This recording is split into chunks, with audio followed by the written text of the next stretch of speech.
अस्सलामु अलैकुम वरहमतुल्लाहि वबरकातुहू। इन्नल हम्दुलिल्लाह नहमदुहु व नस्तईनुहु व नस्तगफिरुहु व नऊज़ु बिल्लाहि मिन शुरूरि अनफुसिना व मिन सय्यिआति अमालिना।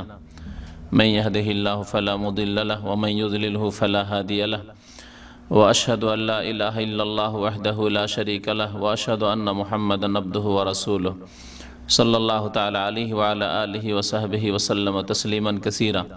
या अय्युहल्लज़ीना आमनुत्तक़ुल्लाह हक़्क़ तुक़ातिहि व ला तमूतुन्ना इल्ला व अंतुम मुस्लिमून। या अय्युहन्नासुत्तक़ू रब्बकुमुल्लज़ी ख़लक़कुम मिन नफ़्सिन वाहिदा व ख़लक़ मिन्हा ज़ौजहा व बस्स मिन्हुमा रिजालन कसीरन व निसाअ वत्तक़ुल्लाहल्लज़ी तसाअलून बिही वल अर्हम इन्नल्लाहा काना अलैकुम रक़ीबा। या अय्युहल्लज़ीना आमनुत्तक़ुल्लाह व क़ूलू क़ौलन सदीदा युस्लिह लकुम अअमालकुम व यग़फ़िर लकुम ज़ुनूबकुम वमन युतिइल्लाह व रसूलहु फ़क़द फ़ाज़ फ़ौज़न अज़ीमा। अम्मा बाद फ़इन्न खैरल हदीस किताबुल्लाह व खैरल हदी हदी मुहम्मदिन सल्लल्लाहु अलैहि वसल्लम व शर्रल उमूरि मुहदसातुहा व कुल्ल मुहदसतिन बिदअह व कुल्ल बिदअतिन ज़लाला व कुल्ल ज़लालतिन फ़िन्नार। अम्मा बाद फ़अऊज़ु बिल्लाहि मिनश शैतानिर रजीम। बिस्मिल्लाहिर रहमानिर रहीम। ला तक़ुम फ़ीहि अबदा लमस्जिदुन उस्सिसा अला तक़वा मिन अव्वलि यौमिन अहक़्क़ु अन तक़ूम फ़ीहि रिजालुन युहिब्बूना अन यततह्हरू वल्लाहु युहिब्बुल मुत्तahहिरीन। আল্লাহ পাক রব্বুল আলামিনের সমস্ত প্রশংসা যে আল্লাহ পাক রব্বুল আলামিন আমাদেরকে যেমন বিভিন্ন ভালো মৌসুম দান করেছেন, যে মৌসুমগুলিতে আল্লাহ পাক বিশেষ ইবাদত বন্দেগীর মাধ্যমে নেকি বেশি বেশি পরিমাণে অর্জন করার এবং ইহকাল পরকালে যাতে করে আল্লাহ আমাদেরকে এসব নেক কাজের মাধ্যমে সুখময় জীবন দান করেন, তার জন্য উপায় অবলম্বন করার আল্লাহ যেমন সুযোগ দিয়েছেন, সময়ের মাধ্যমে ভালো সময়গুলির মাধ্যমে তেমন ভালো ভালো স্থানের মাধ্যমে আল্লাহ পাক রব্বুল আলামিন আমাদেরকে সুযোগ দিয়েছেন যে সেই মোবারক স্থানগুলিতে ভালো স্থানগুলিতে আমরা ইবাদত বন্দেগী করে আমরা আল্লাহ পাক রব্বুল আলামিনের নৈকট্য লাভ করতে পারবো এবং ইহকাল পরকালে সুখী হতে পারবো। যেসব মৌসুম দান করেছেন তার মধ্যে একটি হচ্ছে হজের মৌসুম, যে মৌসুমে অনেক ভাইরাই এই হজ আদায় করলেন যা আল্লাহ পাক ফরজ করেছেন জীবনে একবার। আর যেসব ভাইরা হজে যাননি তারা বাড়িতে কুরবানি করলেন, আরাফার রোজা রাখলেন। এসব হচ্ছে ভালো মৌসুম, জিলহজ মাসের 10 দিন, যে সম্পর্কে এর পূর্বে আলোচনা করা হয়েছে। আর এইরকমই আল্লাহ পাক মাহে রমজান দান করেছেন মৌসুমের মধ্যে। আল্লাহ পাক রব্বুল আলামিন যেসব স্থান দান করেছেন নেক আমলকে বাড়ানোর জন্য, সেসব স্থানে গিয়ে তার মধ্যে একটি স্থান হচ্ছে মক্কাতুল মুকাররমা, যেখানে আল্লাহর ঘর কাবা রয়েছে, প্রাচীন ঘর রয়েছে।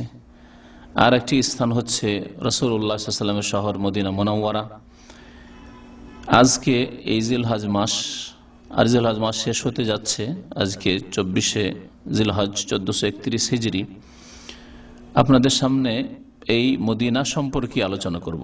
দীর্ঘদিনের আমার ইচ্ছা ছিল যে মদিনা সম্পর্কে আলোচনা করা যাক কোরআন সুন্নাহর আলোকে, কারণ এই মদিনাকে নিয়ে এক শ্রেণীর লোকেরা বাড়াবাড়ি করেছে, যেটা শরীয়ত বিরোধী কাজ। আর এক শ্রেণীর লোকেরা মদিনার মর্যাদা বুঝে না। এই দুই শ্রেণীর মানুষই ভুল ভ্রান্তিতে রয়েছে। আর হক হচ্ছে মদিনা সম্পর্কে মধ্যপন্থা অবলম্বন করা, যা কোরআন এবং হাদিস দ্বারা প্রমাণিত। এর আগের আলোচনায় মদিনা জিয়ারতের আদব কায়দা আলোচনা করা হয়েছে, কারণ হাজী সাহেবরা আসলে হজের আগে অথবা পরে মদিনা মুনাওয়ারার জিয়ারত করে থাকেন, মসজিদ নববীতে নামাজ পড়ে থাকেন, এই জন্য এই সম্পর্কে আলোচনা করা হয়েছে। আর তারপরে আলোচনা করব মদিনার ফজিলত সম্পর্কে এবং মদিনা সম্পর্কে যে হাদিস দ্বারা প্রমাণিত বিধিবিধানগুলি রয়েছে সে সম্পর্কে।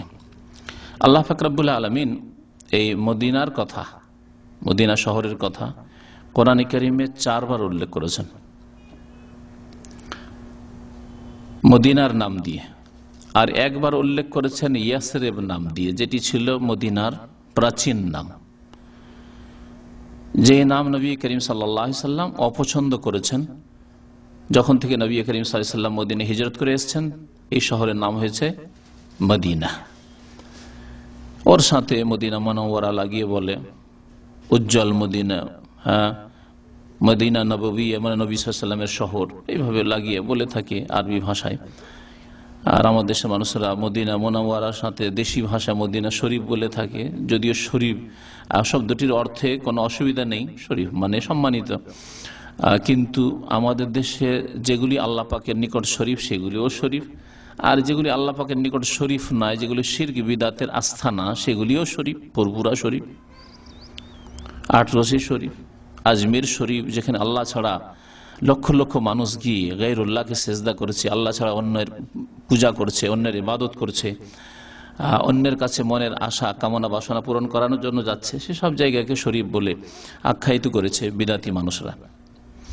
তো যার ফলে এই মদিনা শরীফ ভাষাটি, মক্কা শরীফ ভাষাটি, এতে একটু বিদাতি গন্ধ আছে, যদিও শব্দের দিক দিয়ে কোনো অসুবিধা নেই। তো আল্লাহ পাক রব্বুল আলামিন এই মদিনা মুনাওয়ারার কথা কোরআনে কারীমে যে কয়েকবার উল্লেখ করেছেন, এর দ্বারা বোঝা যায় যে মদিনার আল্লাহ পাক রব্বুল আলামিনের নিকট গুরুত্ব রয়েছে, ফজিলত রয়েছে। এই মদিনা মুনাওয়ারা সম্পর্কে একটি আয়াত দিয়ে শুরু করব আলোচনা, যে আয়াতে আল্লাহ পাক রব্বুল আলামিন মদিনায় যে নবী করিম সাল্লাল্লাহু আলাইহি সাল্লাম নিজ মোবারক হাতে মসজিদ তৈরি করেছেন, সেই মসজিদে আল্লাহ পাক সালাত আদায় করতে বলেছেন, সেখানে নামাজ পড়তে বলেছেন, ইবাদত বন্দি করতে বলেছেন। এবং মুনাফিকরা যে মদিনায় একটি সমাজ ছিল যারা মুনাফিকি করত, অন্তরে ছিল কপটতা তাদের, তারা মুসলিমদের ক্ষতি সাধনের জন্য, ইসলাম এবং মুসলিমদের ক্ষতি সাধনের জন্য নবী করিম সাল্লাল্লাহু আলাইহি সাল্লাম এবং সাহাবায়ে কেরামদের বিরুদ্ধে ষড়যন্ত্র করার জন্য তারা একটি মসজিদের নাম দিয়ে মসজিদ তৈরি করেছিল, কিন্তু আসলে সেটা ছিল ষড়যন্ত্র এবং তাদের গুপ্ত মিটিংয়ের স্থান। সেই মসজিদকে হাদিসের ভাষায় মসজিদে দিরার বলা হয়েছে। কোরআনে কারীমে সূরা তাওবাতে আল্লাহ পাক রব্বুল আলামিন তার কথা উল্লেখ করেছেন, ওয়াল্লাযিনা ইত্তাখাযু মাসজিদান দিরারান, কোরআনের ভাষায় আল্লাহ পাক বলেছেন ক্ষতি সাধনের জন্য যারা মসজিদ তৈরি করেছিল মুনাফিকরা। আল্লাহ পাক রব্বুল আলামিন এই মসজিদে দিরারের কথা উল্লেখ করার পরে তার পরের আয়াতে বলছেন লা তাকুম ফিহি আবাদা, তুমি ওদের ষড়যন্ত্রের যে স্থান মসজিদের নাম দিয়ে তৈরি করেছে অর্থাৎ মুনাফিকরা, সেই মসজিদে কখনো যাবে না। মুনাফিকরা চেয়েছিল যে নবী সাল্লাল্লাহু আলাইহি ওয়াসাল্লামকে দিয়ে উদ্বোধন করিয়ে নেব, নামাজ পড়িয়ে নেব, আর তারপরে আমরা এখানে গুপ্ত মিটিং করতে থাকবো, আর এখানে আমরা ইসলামের বিরুদ্ধে মুসলিমদের বিরুদ্ধে ষড়যন্ত্র করতে থাকবো। কারণ স্বীকৃতি পেয়ে গেছে নবী করিম সাল্লাল্লাহু আলাইহি ওয়াসাল্লামের কাছে। আল্লাহ পাক রব্বুল আলামিন ওই মসজিদে যেমনই নির্মাণ হয়েছে যেতেই নিষেধ করে, লা তাকুম ফিহি আবাদা, সাবধান, কখনো হে নবী মুহাম্মদ সাল্লাল্লাহু আলাইহি ওয়াসাল্লাম ওই মসজিদে আপনি দাঁড়াবেন না, অর্থাৎ সেখানে নামাজ পড়ার জন্য যাবেন না। লামসজিদুন উসসিসা আলা তাকওয়া, অবশ্যই সেই মসজিদ যেই মসজিদকে আল্লাহ ভীরুতার ওপর নির্মাণ করা হয়েছে, তাকওয়ার ওপর ভিত্তি যার স্থাপিত হয়েছে, মিন আউয়ালি ইয়াউমিন, প্রথম দিন থেকে, তার শুরু থেকেই, আহাক্কু আন তাকুমা ফি, সেই মসজিদে আপনি দাঁড়াবেন, সেই মসজিদে আপনি নামাজ পড়বেন, ইবাদত বন্দি করবেন, এটা বেশি অধিকার রাখে, সেই মসজিদের হক, এটা আপনার জন্য বেশি উপযোগী। কারণ ফিহে রিজালুন, সেই মসজিদে এবং সেই মসজিদের আশেপাশে অর্থাৎ মদিনা মুনাওয়ারায় আল্লাহ পাক রব্বুল আলামিন মদিনার প্রশংসায়, মদিনাবাসীদের প্রশংসায় অর্থাৎ সাহাবায়ে কেরাম, আনসার এবং মুহাজিরিনদের প্রশংসায় ইরশাদ করেছেন ফিহে রিজালুন, সেখানে বেশ কিছু মানুষ রয়েছে, ইউহিব্বুনা ইয়াতাতাহহারু, তারা পবিত্রতা অর্জন করাকে ভালোবাসে, অত্যন্ত সতর্ক তারা পবিত্রতার ক্ষেত্রে, পাক সাফ হয়ে থাকার ক্ষেত্রে, পবিত্রতা অর্জনের ক্ষেত্রে অত্যন্ত তারা সতর্ক। ইউহিব্বুনা ইয়াতাতাহহারু, তারা ভালোবাসে। ওয়াল্লাহু ইউহিব্বুল মুত্তাহহিরিন, এবং যারা পবিত্রতা অর্জনকারী তাদেরকে আল্লাহ ভালোবাসেন। তাহলে আল্লাহ পাক রব্বুল আলামিন এখানে মদিনার অধিবাসীদের, আর প্রথম মদিনার অধিবাসী মুসলিম এই উম্মতের সাহাবায়ে কেরাম, তারা হচ্ছেন মুহাজিরিন যারা হিজরত করে এসেছিলেন মক্কা থেকে মদিনায়, অথবা আনসার যারা মুহাজিরিনদের সাহায্য সহযোগিতা করেছিলেন, রাসূলুল্লাহ সাল্লাল্লাহু আলাইহি ওয়াসাল্লামের প্রতি ঈমান নিয়ে এসেছিলেন। আল্লাহ পাক বলছেন এইসব পবিত্রতা অর্জনকারীদেরকে আল্লাহ পাক ভালোবাসেন। মদিনার বেশ কিছু নাম রয়েছে, বলছিলাম কোরআনে কারীমে আল্লাহ পাক রব্বুল আলামিন মদিনা নাম উল্লেখ করেছেন 4 বার এই মদিনা শহরের, আর ইয়াসরিব নাম উল্লেখ করেছেন কিন্তু মুনাফিকদের আলোচনা প্রসঙ্গে। মুনাফিকরা বলল সূরা আহজাব, আল্লাহ বলছেন ইয়া আহলা ইয়াসরিব, হে ইয়াসরিব বাসীরা। কিন্তু নবী করিম সাল্লাল্লাহু আলাইহি ওয়াসাল্লামের হাদিসে অপছন্দ করা হয়েছে এই নামটিকে নবী সাল্লাল্লাহু আলাইহি ওয়াসাল্লামের আগমনের পর। ইয়াসরিবের নাম প্রাচীন যুগে এই জন্য ছিল এই শহরের নাম যে প্রাচীন যুগে একটি সম্প্রদায় ছিল, খুব প্রসিদ্ধ সম্প্রদায়, প্রসিদ্ধ গোত্র বংশ, আমালেকা বলা হয় তাদেরকে, অত্যন্ত শক্তিশালী জাত ছিল তারা। তাদের একজন প্রখ্যাত ব্যক্তি যার নাম ছিল ইয়াসরিব, সেই ব্যক্তি এসে মদিনায় প্রথম বসবাস গ্রহণ করে, তার নামে নামকরণ হয় মদিনার ইয়াসরিব। আল্লাহ পাক রব্বুল আলামিন সূরা আহজাব বলছেন ইয়া আহলা ইয়াসরিব লা মুকামা লাকুম, এটি মুনাফিকদের উক্তি আল্লাহ পাক উল্লেখ করেছেন। কিন্তু নবী সাল্লাল্লাহু আলাইহি ওয়াসাল্লাম নিষেধ করেছেন এবং সাহাবায়ে কেরাম কখনো মদিনাকে ইয়াসরিব বলে আখ্যায়িত করেননি এবং ইয়াসরিব বলেননি। সুতরাং ইয়াসরিব নাম আমরা বলবো না, অপছন্দনীয়। মদিনার ভালো ভালো নামের মধ্যে আরেকটি নাম রয়েছে, সহিহ বুখারীতে, সহিহ মুসলিমে রয়েছে। নবী করিম সাল্লাল্লাহু আলাইহি ওয়াসাল্লাম যখন মদিনায় প্রবেশ করলেন কোন এক জিহাদ থেকে ফিরে, মদিনা যখন নজরে আসতে লাগলো তখন বললেন যে হাযিহি তাবা। তাবা মানে হচ্ছে পবিত্র, যেমন আমরা বলছি তৈয়ব, ভালো, তাই না? হাযিহি তাবা, এই শহর হচ্ছে তাবা শহর। তাহলে মদিনার একটি নাম তাবা, এই হাদিস দ্বারা, সহিহ বুখারী মুসলিম হাদিস দ্বারা বোঝা যায়। তারপরে যখন ওহুদ পাহাড় নজরে আসলো, নবী সাল্লাল্লাহু আলাইহি ওয়াসাল্লাম হাযা জাবাল ইউহিব্বুনা ওয়া নুহিব্বুহু, এই পাহাড়, ওহুদ পাহাড় এমন এক পাহাড়, এমন এক পর্বত, ইউহিব্বুনা, যা আমাদেরকে ভালোবাসে আর আমরাও তাকে ভালোবাসি। এই হাদিস দ্বারা প্রমাণিত হয় যে যেগুলো অচেতন বস্তু সেগুলির মধ্যে আল্লাহ পাক রব্বুল আলামিন ভালোবাসার শক্তি দান করেছেন এবং সেসব বস্তুও ভালো মানুষদেরকে ভালোবাসে, ভালো মানুষকে ভালোবাসে। এবং নবী করিম সাল্লাল্লাহু আলাইহি ওয়াসাল্লাম এই পাহাড়কে এজন্য ভালোবাসতেন, হাযা জাবান ইউহিব্বুনা ওয়া নুহিব্বুহু। মদিনার আরেকটি নাম হচ্ছে তাইবা, যা তাবরানির একটি হাদিসে রয়েছে। আল্লামা নাসিরুদ্দিন আলবানী হাদিসটিকে সহিহ বলেছেন যে আল্লাহ পাক রব্বুল আলামিন আমাকে আদেশ করলেন যে এই শহরের নাম যাতে তাইবা রাখি। তাইবা মানেও উত্তম, তাইবা মানেও ভালো। তো এইগুলি নাম হাদিস দ্বারা প্রমাণিত রাসূলুল্লাহ সাল্লাল্লাহু আলাইহি ওয়াসাল্লামের শহরের। রাসূলুল্লাহ সাল্লাল্লাহু আলাইহি ওয়াসাল্লামের এই মোবারক শহর, যে শহরের সারা বিশ্বের প্রত্যেক মুসলিমের অন্তরে মহব্বত রয়েছে, শ্রদ্ধা রয়েছে, এহতেরাম রয়েছে এবং এখানে সারা পৃথিবীর মানুষ ছুটে আসে আল্লাহ পাক রব্বুল আলামিনের ইবাদত বন্দি করার জন্য, নেকি হাসিল করার জন্য। এখানে আসে ইতিকাফ করার জন্য, এখানে আসে রাসূলুল্লাহ সাল্লাল্লাহু আলাইহি ওয়াসাল্লাম মসজিদে এসে নামাজ পড়ে, তারপরে এখানে আর মসজিদে কুবা রয়েছে, সে মসজিদে কুবায় গিয়ে নামাজ পড়লে উমরার সওয়াব হয়, এসব হাসিলের জন্য। তারপরে যখন চলে এসছেন রাসূলুল্লাহ সাল্লাল্লাহু আলাইহি ওয়াসাল্লামের শহরে, তখন রাসূলুল্লাহ সাল্লাল্লাহু আলাইহি ওয়াসাল্লামের মুবারক কবর জিয়ারত করবেন। তারপরে তার পাশে যে দুই খলিফা রয়েছেন রাদিয়াল্লাহু তাআলা আজমাইন, তাদের জিয়ারত করবেন। এসব জিয়ারতের আলোচনায় এর আগে আলোচনা করা হয়েছে। মদিনা সম্পর্কে আরেকটি বিধান রয়েছে, বিধানগুলি এবং ফজিলতগুলি এক একটি করে আপনাদের সামনে আজকে বর্ণনা করব। সেই বিধানটি হচ্ছে যে মদিনারও হারাম রয়েছে। মদিনারও বিশেষ একটা এলাকা, চারিদিকে যে এলাকা পর্যন্ত হারাম এলাকা রয়েছে, যেটা অনেকেই হয়তো জানেন না। যেমন মক্কাতুল মুকাররমার হারাম এলাকা রয়েছে, সম্মানিত এলাকা রয়েছে, যে এলাকার বিশেষ বিশেষ কিছু বিধিবিধান রয়েছে। যেমন সে এলাকায় কি করতে পারা যাবে না, হারাম এলাকায় শিকার করা যাবে না, পশু অথবা পাখি যেগুলি শিকারী, শিকার করা যাবে না, কষ্টদায়ক, সেগুলি মারার কথা আলাদা। এবং গৃহপালিত পশু সেগুলি জবাই করে খাবেন, সেটা আলাদা। কিন্তু যেগুলি শিকারী পশু পাখি সেগুলি শিকার করা যাবে না। আর সেখানকার গাছ কাটা যাবে না, তবে যেগুলো নিজে লাগায়, নিজে চাষাবাদ যদিও হয় কোনোদিন মদিনায় মক্কায়, তাহলে সেগুলি করা যাবে। কিন্তু যেগুলি গাছ এমনিতে জন্মে যাচ্ছে সেই গাছগুলির কাটা যাবে না, নবী সাল্লাল্লাহু আলাইহি ওয়াসাল্লাম যেন বলেছেন। আর মক্কার হারাম সম্পর্কে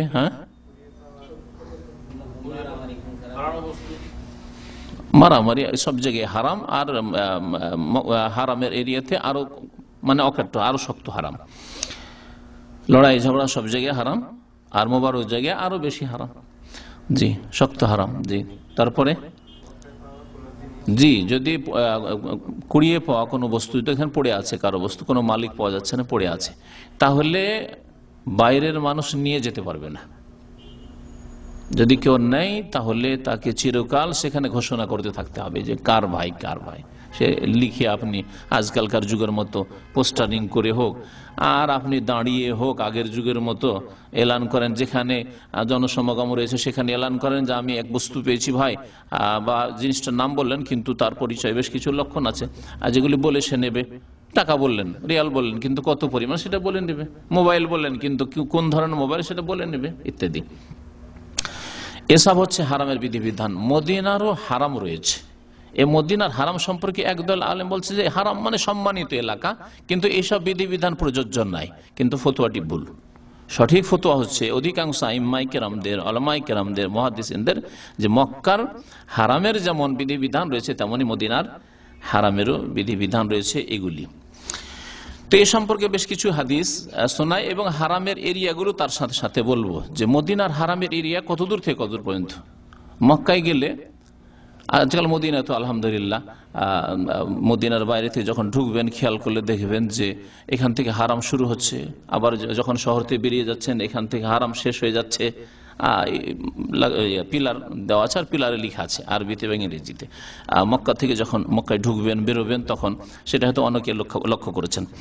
তো রাসূলুল্লাহ সাল্লাল্লাহু আলাইহি সাল্লাম এই মদিনার হারাম সম্পর্কে কি বলেছেন সে সম্পর্কে হাদিস শুনি আব্বাদ বিন তামিম তার চাচা থেকে বর্ণনা করছেন যে রাসূলুল্লাহ সাল্লাল্লাহু আলাইহি ওয়াসাল্লাম বলেছেন ইন্না ইব্রাহিম হারামা মক্কাতা, নিশ্চয় ইব্রাহিম আলাইহিস সালাম আল্লাহর খলিল, আল্লাহর অন্তরঙ্গ বন্ধু, তিনি মক্কাকে হারাম বলে ঘোষণা করেছেন। মক্কার হারাম সম্মানিত এরিয়া ঘোষণা করেছেন ইব্রাহিম খলিলুল্লাহ, আজকে থেকে প্রায় 5000 বছরের বেশি। ওয়াদা আল্লাহ, এবং তিনি দোয়াও করেছেন মক্কার জন্য। মক্কায় যখন তিনি তার স্ত্রী হাজারকে এবং তার ছেলে ইসমাইল আলাইহিস সালাম কে রেখে চলে গেলেন ফিরে আবার শাম দেশে, আরেক স্ত্রী সারা সেখানে আছে, আল্লাহ পাকের আদেশ ফিরে চলে গেলেন, তখন পিছন থেকে দৌড় দেওয়া শুরু করলেন। সহিহ বুখারীতে লম্বা হাদিস রয়েছে হাজার।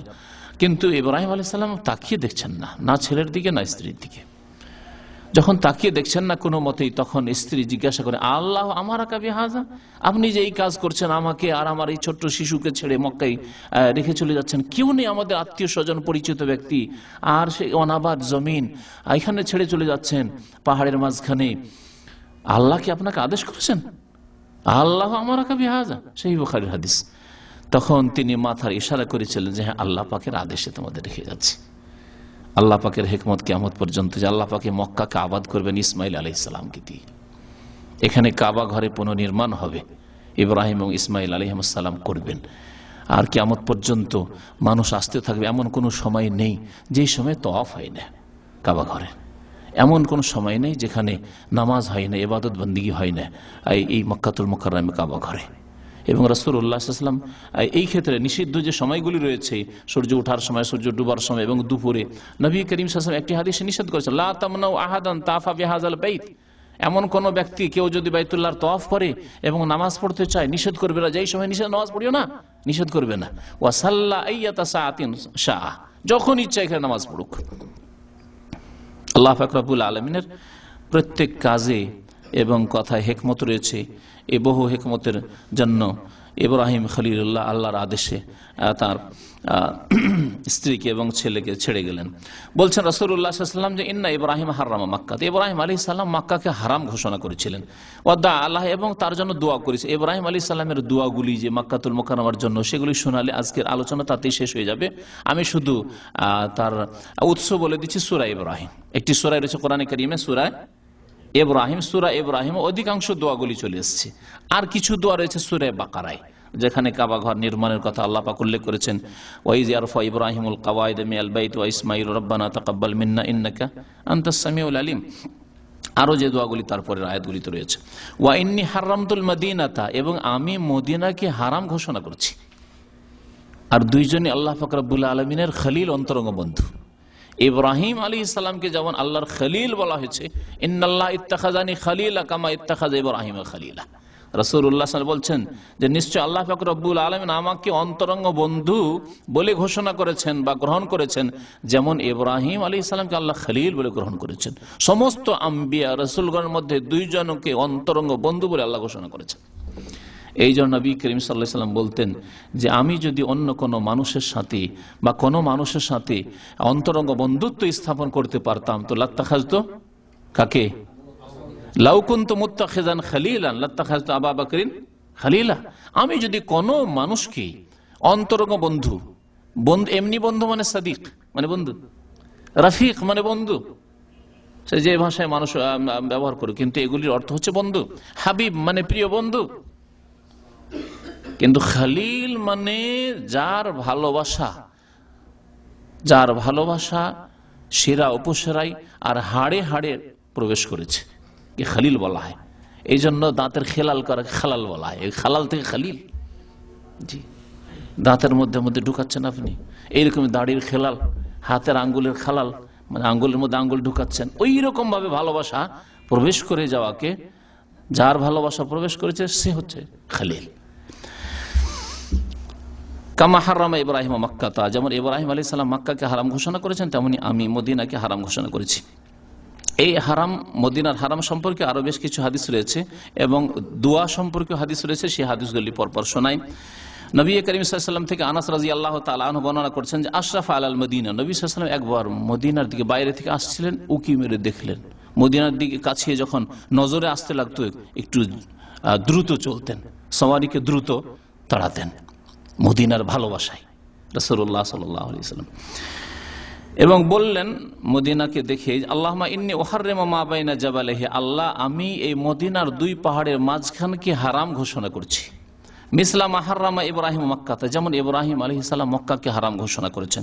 আল্লাহুম্মা বারিক লাহুম ফি মুদ্দিহিম ওয়া সাইহিম, আল্লাহ মদিনাবাসীদের মুদে এবং সায়ে বরকত দান করো। মুদ তাদের এক ধরনের কাঠা হইতো, পাত্র, আর সাও এক রকমের পাত্র হইতো। সায়ের পাত্র যা দিয়ে যে পরিমাণ আমরা ফিতরা দিয়ে থাকি প্রায় 2.5 থেকে 3 কেজি, আর মুদ প্রায় 600 গ্রামের মতো ছোট পাত্র। আল্লাহ তাদের মুদ আর সাই বরকত দান করো, তার মানে কি পাত্রে আবার বরকত দান করা কেমন কথা?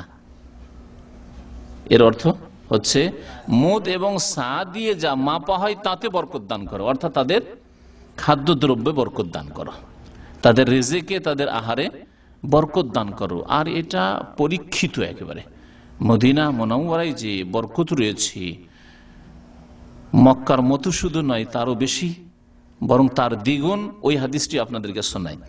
এই হাদিসগুলি বুখারী মুসলিমে রয়েছে, দুটি হাদিস বুখারী মুসলিমে রয়েছে। নবী করিম সাল্লাল্লাহু আলাইহি ওয়াসাল্লাম তাহলে মদিনার জন্য দোয়া করেছেন, আল্লাহ বারিক লাহুম ফি মুদ্দিহিম ওয়া সাইহিম। তারপরে আরেকটি হাদিস সহিহ বুখারীতে রয়েছে, আনাস রাদিয়াল্লাহু তাআলা বর্ণনা করছেন রাসূলুল্লাহ সাল্লাল্লাহু আলাইহি ওয়াসাল্লাম একবার দোয়া করে, আল্লাহুম্মা জাআল বিল মদিনাতি যিফাই মা বারাকতা মা জাআলতা বিমাক্কাতা মিনাল বারাকা। আল্লাহুম্মা জাআল বিল মদিনাতি যিফাই মা জাআলতা বেমাক্কাতা মিনাল বারাকা, আল্লাহ তুমি মদিনায় বরকত দান করো, মক্কায় যে বরকত দান করেছো তার দ্বিগুণ। দেফাই অর্থাৎ দেফাইনে তাসনিয়া দ্বিবচন দিয়ে দোয়া করেছে রাসূলুল্লাহ সাল্লাল্লাহু আলাইহি ওয়াসাল্লাম, দ্বিগুণ বরকত দান করো। তাহলে বরকতের দিক দিয়ে মদিনায় মক্কার তুলনায় দ্বিগুণ বরকত রয়েছে। রিজিকের পানাহারের ক্ষেত্রে বরকত, আর এটি ভালো করে অনুভব করে যারা মদিনায় বসবাস করে বা মদিনায় থাকে। আপনি রমজান মাসে ইফতার মক্কায় গিয়ে করেন আর মদিনায় করেন, দেখবেন মদিনার লোকের আগ্রহ, যদি দেখে যে আকার আকৃতিতে ভালো মানুষ, টানাটানি শুরু করে দেয়। আমরা মদিনা ইউনিভার্সিটিতে পড়াশোনা করতাম, তখন একজন হাত ধরে এদিকে টানছে, আরেকজন এদিকে টানছে, বলছে এইদিকে আমার এখানে ইফতার করো, ওইদিকে ইফতার করো। আর মক্কাতে অনেক সময় খুঁজে ইফতারিতে বসতে হয়, ইফতারের সময় যে কোনখানে বসবো। তো রাসূলুল্লাহ সাল্লাল্লাহু আলাইহি সাল্লাম দোয়া করেছেন, দোয়া কবুল হয়েছে নিঃসন্দেহে, যেমন ইব্রাহিম আলাইহিস সালামের দোয়া কবুল হয়েছে। তাহলে মদিনার হারাম সম্পর্কে এবং মদিনার বরকত সম্পর্কে আলোচনা করলাম। মদিনার হারাম সম্পর্কে আরেকটি দিক বাকি আছে, সেটা হচ্ছে মদিনার হারামের সীমানা। যেটা জেনে রাখলে ভালো, যদিও আমাদের তাতে এমন কোনো মাসলা মাসাইল সম্পর্কিত না আমাদের জীবনের সাথে, তবে ভালো জেনে রাখা দ্বীন সম্পর্কে, রাসূলুল্লাহ সাল্লাল্লাহু আলাইহি ওয়াসাল্লামের হাদিস সম্পর্কে। রাসূলুল্লাহ সাল্লাল্লাহু আলাইহি ওয়াসাল্লাম দুইটি হাদিসে দুই রকম বলেছেন। একটি হাদিসে বলেছেন যে মা বাইনা লাবাতাইল মদিনা, মদিনার দুই দিকে যে ছোট ছোট ক্ষুদ্র কঙ্কর বিশিষ্ট জমিন রয়েছে, কঙ্করওয়ালা জমিন রয়েছে, মদিনার দুই দিকে যে জমিনগুলো রয়েছে, ভূমিগুলো, সেগুলিতে ছোট ছোট কঙ্কর মিশানো মাটি, খালেস মাটি নেই। এই দুই কঙ্করওয়ালা জমিনের মাঝখানকে আমি হারাম করছি, একটি হাদিস। আর আরবিতে ওকে হাররা বলা হয়েছে, যে পাথরওয়ালা জমিনকে, ছোট ছোট কঙ্করওয়ালা পাথরওয়ালা জমিনকে হাররা বলা হয়েছে। আর মদিনাতে এখনো দুই দিকে, মদিনার পশ্চিম দিকে আর পূর্ব দিকে দুটো হাররা বলে মহল্লা বা এলাকা খুব মশহুর প্রসিদ্ধ রয়েছে। পশ্চিম দিকে এলাকাকে বলা হাররা গারবিয়া বলা হয়। পশ্চিম দিকে যখন আপনি বাবুস সালাম থেকে বেরিয়ে 1.5-2 কিলোমিটার চলে যাবেন প্রায়, তারপরে ওই এলাকা হচ্ছে হাররা গারবিয়া। আর যখন বাকির কবরস্থানের দিকে বের হবেন, যেদিকে জিয়ারত করে বেরিয়ে চলে যাচ্ছেন, ওই দিকটা বের হবেন পূর্ব দিকে, তখন প্রায় 1.5-2 কিলোমিটার যাওয়ার পরে এলাকাকে বলা হাররা গারবি, হাররা শারকিয়া, পূর্ব দিক হাররা শারকিয়া।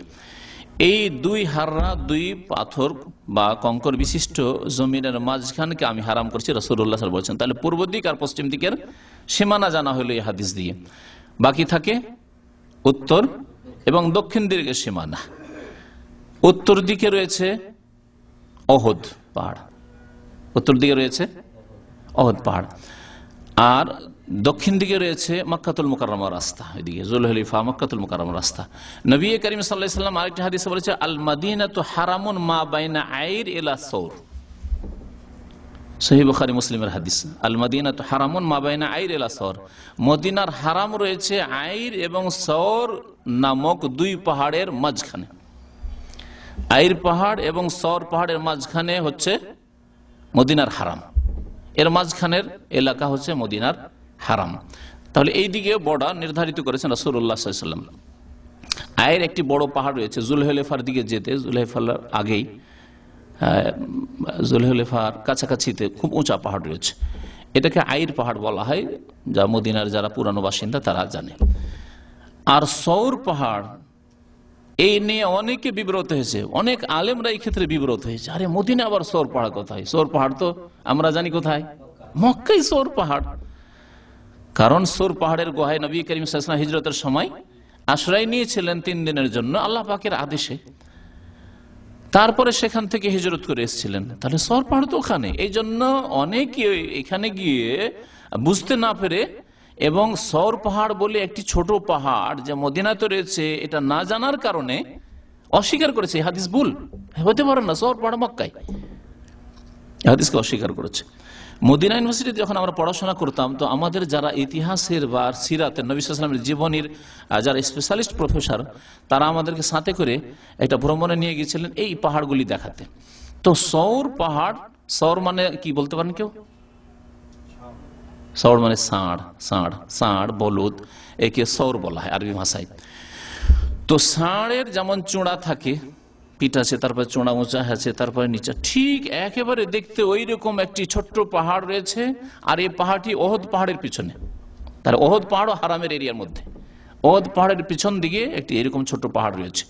এলাকার যে বেদুইন লোকেরা রয়েছে, পুরাতন বাসিন্দা, তাদেরকে জিজ্ঞাসা করা হলো, তারা বলল এই পাহাড়টি আমরা বাপদাদা থেকে, পূর্বপুরুষ থেকে শুনে আসছি, এই পাহাড়ের নাম হচ্ছে সৌর পাহাড়। এবং তারা এই ক্ষেত্রে দলিল, কারণ এলাকার লোক তারা জানে যে কোন পাহাড়ের নাম কি। তাহলে এই মদিনার হারামের বর্ডার সম্পর্কে হাদিসগুলি নিয়ে আলোচনা হলো। মদিনা গুনাহ সম্পর্কে, মদিনায় যদি কেউ গুনাহ করে, স্বাভাবিক কথা, পবিত্র জায়গায় গুনাহ করলে যে কাজটি হারাম, সেই কাজটির হারাম হওয়া আরো বৃদ্ধি হয়ে যায় এবং গুনাহও আরো বেশি বৃদ্ধি হয়ে যায়। কেউ যদি বাইরে ঝগড়া করে আর আরেক দল মসজিদে ঝগড়া করে, ঝগড়া দুটোই, মারামারি দুটোই, কিন্তু মসজিদের ঝগড়া বিবাদ, মসজিদে হইচই করা, মসজিদে কোনো হারাম কাজ করা আরো বেশি বড় পাপ।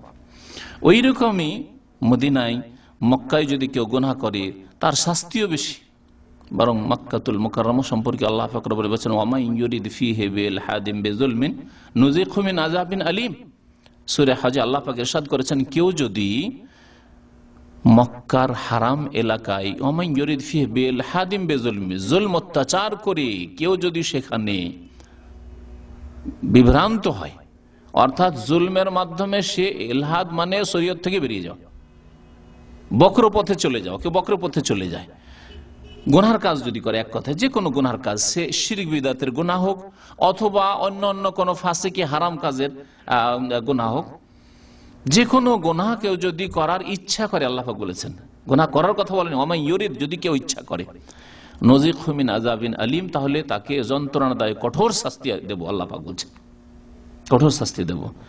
ইচ্ছা করলে, ইচ্ছা হচ্ছে একরকমের ইচ্ছা যে শুধু ইচ্ছা হইলো কিন্তু তারপরে হয়তো গুনাহ করতে পারবেন কিন্তু আপনি করলেন না, পারবেন তারপরে করলেন না, অথবা মনে শুধু এসছিল শয়তানি খেয়াল, তারপরে সেটাকে আউট করে দিলেন, তাহলে গুনাহ হবে না। বরং যদি কেউ গুনার ইচ্ছা করে তারপরে করতে পারে, তারপরেও ইচ্ছা হয়ে গেছে কিন্তু সক্ষম, তারপরেও গুনাহ করলো না, নেকি পাবে ইনশাআল্লাহ তাআলা। পক্ষান্তরে যেই শাস্তির কথা বলা হয়েছে, গুনার ইচ্ছা করলো, ইচ্ছা করার পরে করতে হয়তো পারলো না, করার চেষ্টা করলো কিন্তু গুনাহ করতে পারলো না, গুনাহগার হবে না? হবে না, গুনাহগার হবে। একজন লোক গুনাহ করার জন্য অমুক জায়গায় ব্লু ফিল্মের সিডি পাওয়া যায়, চেষ্টা করে গেল কিন্তু সে আসলে পেল না, সে গুনাহগার নয় কি? অবশ্যই গুনাহগার, কারণ সে চেষ্টা করেছে গুনাহ করার, গুনাহ করতে পারেনি, কিন্তু করতে পারবে গুনাহ, তারপরেও যদি না করে তাহলে সে নেকি পাবে ইনশাআল্লাহ।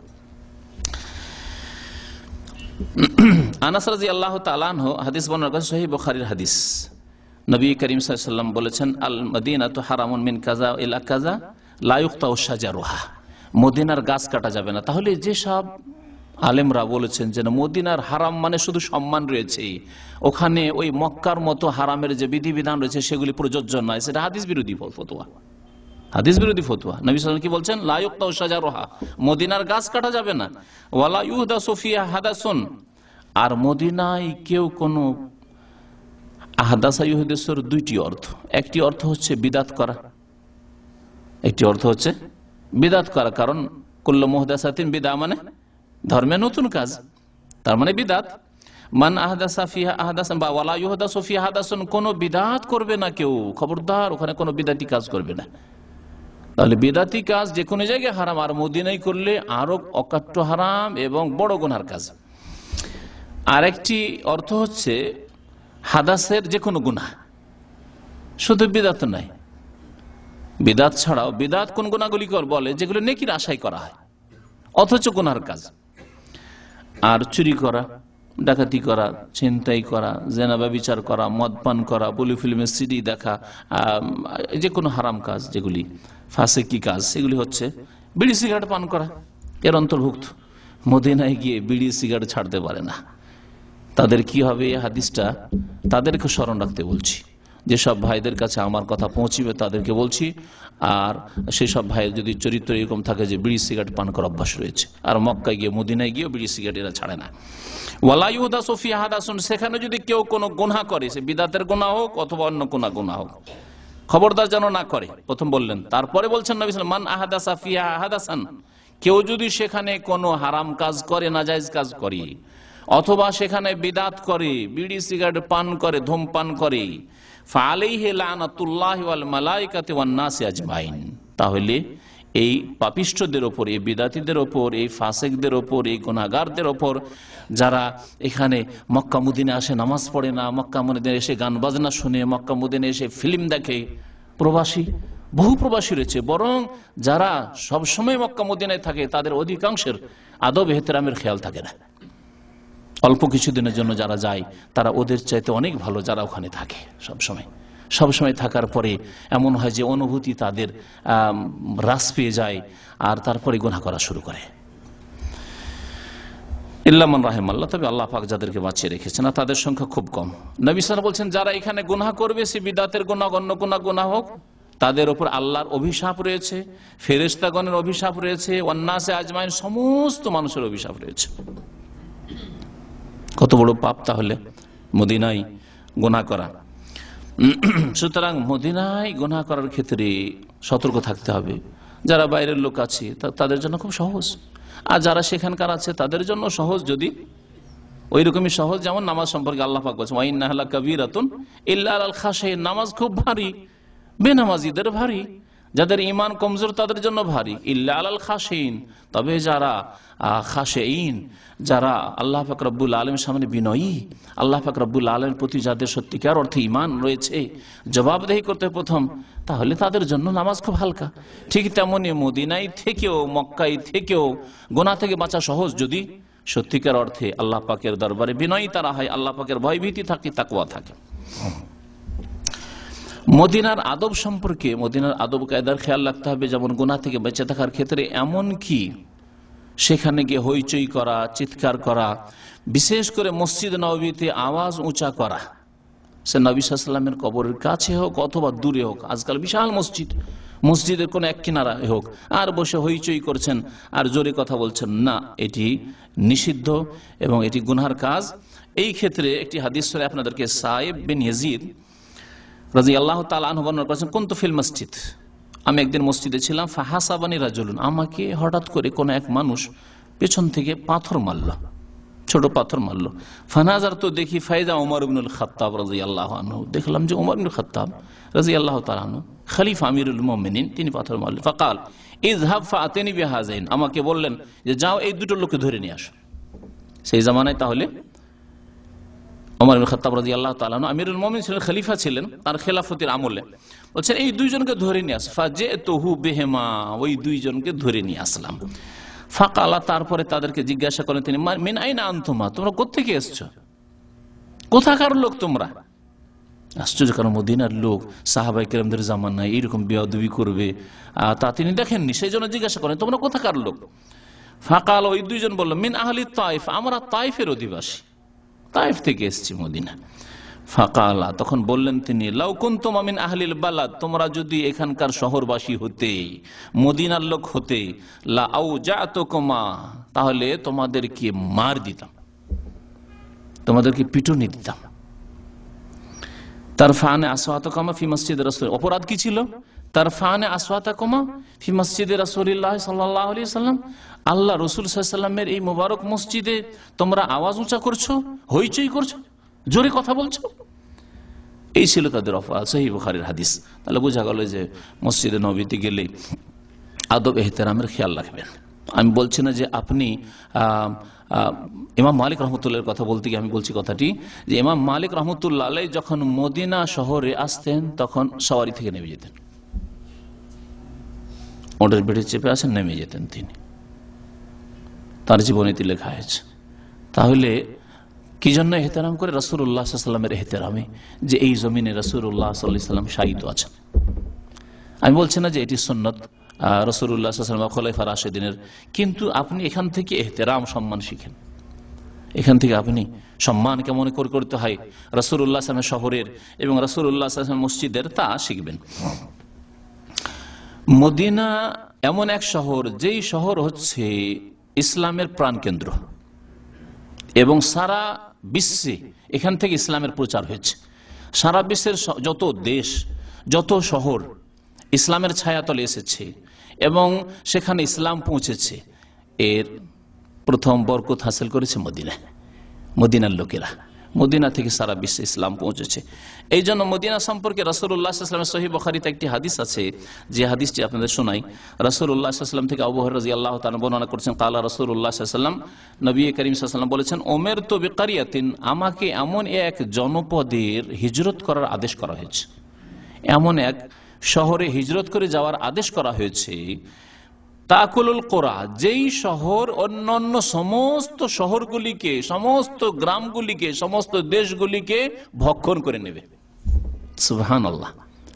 হাদিস তাকুল, আকালা ইয়াকুল মানে ভক্ষণ করা, খাওয়া, শাব্দিক অর্থ প্রথম করলাম, তারপরে এর অর্থ কি বলেছেন ভাষ্যকারগণ হাদিসের, তা পরে বলছি। রাসূলুল্লাহ সাল্লাল্লাহু আলাইহি ওয়াসাল্লাম বলছেন, আমাকে এমন এক শহরের হিজরতের আদেশ করা হয়েছে। তাহলে এই হাদিস নবী সাল্লাল্লাহু আলাইহি ওয়াসাল্লাম যে এই কথা, আদেশ, হিজরতের আদেশ, নবী করিম সাল্লাল্লাহু আলাইহি ওয়াসাল্লাম আগে বলছেন মুসলিম বিশ্বে ইসলাম ছড়িয়ে যাওয়ার আগেই, ইসলাম দূর দূর পর্যন্ত ছড়িয়ে যাওয়ার আগেই কথা বলেছেন। ভবিষ্যৎবাণী রাসূলুল্লাহ সাল্লাল্লাহু আলাইহি ওয়াসাল্লামের, এমন এক শহরে হিজরত করার আমাকে আদেশ করা হয়েছে, বসবাসের আদেশ করা হয়েছে। তাকুলুল কোরা, কারিয়াতনের বহুবচন হচ্ছে কোরা, যা অন্য অন্য সমস্ত শহরগুলিকে খেয়ে ফেলবে, সমস্ত শহরগুলিকে খেয়ে ফেলবে। এর অর্থ কি? ইমাম মালিক রহমতুল্লাহ আলাইহি এর অর্থ করেছেন একটি, আর আরেকটি অর্থ রয়েছে।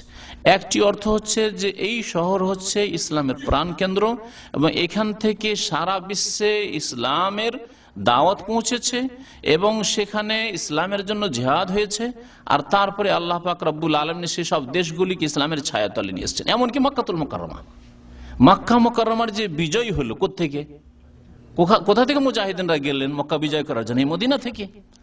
আর বাকি সারা বিশ্বের যত শহর রয়েছে, বসরা হইল সাহাবায়ে কেরামদের জামানায়, কুফা, মিসরের শহর দামেস্ক, সবগুলিতে যে বিজয় হাসিল করেছেন মুসলিমরা, এই মদিনা মুনাওয়ারা থেকেই আদেশ হয়েছে। এই একটি অর্থ যে সারা বিশ্ব থেকে এখানে গানিমাতের সম্পদ আসবে এবং সারা বিশ্বের যেসব দেশ শহর জয় হবে, যেখানে বিজয় লাভ করে মুসলিমরা, সেটা হবে এই মদিনা থেকেই। এর শুরু হবে, এর আরম্ভ হবে মদিনা থেকে।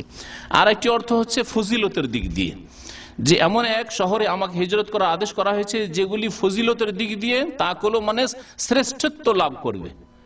সেই শহর সমস্ত শহরের ওপর, সমস্ত দেশের ওপর শ্রেষ্ঠত্ব লাভ করবে, ফজিলতের দিক দিয়ে বলা হয়েছে। ইয়াকুলুনা, নবী সাল্লাল্লাহু আলাইহি ওয়াসাল্লাম বলে, লোকেরা বলে ওই শহরের নাম ইয়াসরিব। তাই নবী সাল্লাল্লাহু আলাইহি ওয়াসাল্লাম ইয়াসরিব বলতে পছন্দ করলেন না, বলে লোকেরা বলে। এক শ্রেণীর লোকেরা বলে, মুনাফিকরা বলতো ইয়াসরিব, তার আগে জাহিলিয়াতের যুগের মুশরিকরা বলতো, ইহুদিরা বলতো ইয়াসরিব। লোকেরা বলে থাকে ওই শহরকে ইয়াসরিব, ওয়াহিয়াল মদিনা, তবে সেই শহর হচ্ছে মদিনা। তাহলে বোঝা গেল যে নবী করিম সাল্লাল্লাহু আলাইহি ওয়াসাল্লাম নিজে ইয়াসরিব বলেননি, মদিনা বলেছেন। তানফিন নাসা কামা ইয়ানফিল কিরু খাবাসাল হাদিদ, এবং মদিনা এক শ্রেণীর মানুষকে, পাপিষ্ঠ মানুষদেরকে, মুনাফিক মানুষদেরকে, কপটদেরকে, গুনাহগারদেরকে এমন করে তাড়িয়ে দেবে মদিনা শহর, যেমন লোহাকে যদি হাফরে দেওয়া হয় কামার শালায়, তাহলে লোহাকে কি করে মরিচা থেকে পরিষ্কার পরিচ্ছন্ন করে দেয়। ঠিক তেমনি মরিচা বলে আখ্যায়িত করলেন রাসূলুল্লাহ সাল্লাল্লাহু আলাইহি ওয়াসাল্লাম মুনাফিক, কপট, যারা পাপিষ্ট, গুনাহগার, যারা গুনাহ করে অথচ মদিনার আশপাশে থাকে, তাদেরকে দূর করে দেবে এই মদিনা, যেমন লোহা থেকে লোহাকে পুড়ালে, জ্বালালে ওই মরিচাগুলি দূর হয়ে যায়। কিয়ামতের কাছাকাছি তাই হবে। এখন যদিও সৎ অসৎ সব রকমের লোক আছে, আমরা দেখতে পাচ্ছি, কিন্তু কিয়ামতের কাছাকাছি এই নবী সাল্লাল্লাহু আলাইহি ওয়াসাল্লামের এই কথার বাস্তবায়ন হবে যে সমস্ত মুনাফিক, কাফের, যারা নাস্তিক, যারা ওই সেকুলারিজম, ধর্মনিরপেক্ষতায় বিশ্বাসী, যারা বেদিন, যারা বেনামাজি, যারা পাপিষ্ঠ, তারা মদিনা ছেড়ে বেরিয়ে যাবে, কারণ তারা স্বাধীন থাকতে চায়। আর এটা বাস্তব। যারা এই সৌদি আরব ছাড়া অন্য দেশে থাকে, ওইসব প্রবাসীদের সাথে গল্প করে দেখবেন। আমার গল্প হয়েছে বলে আমি জানি।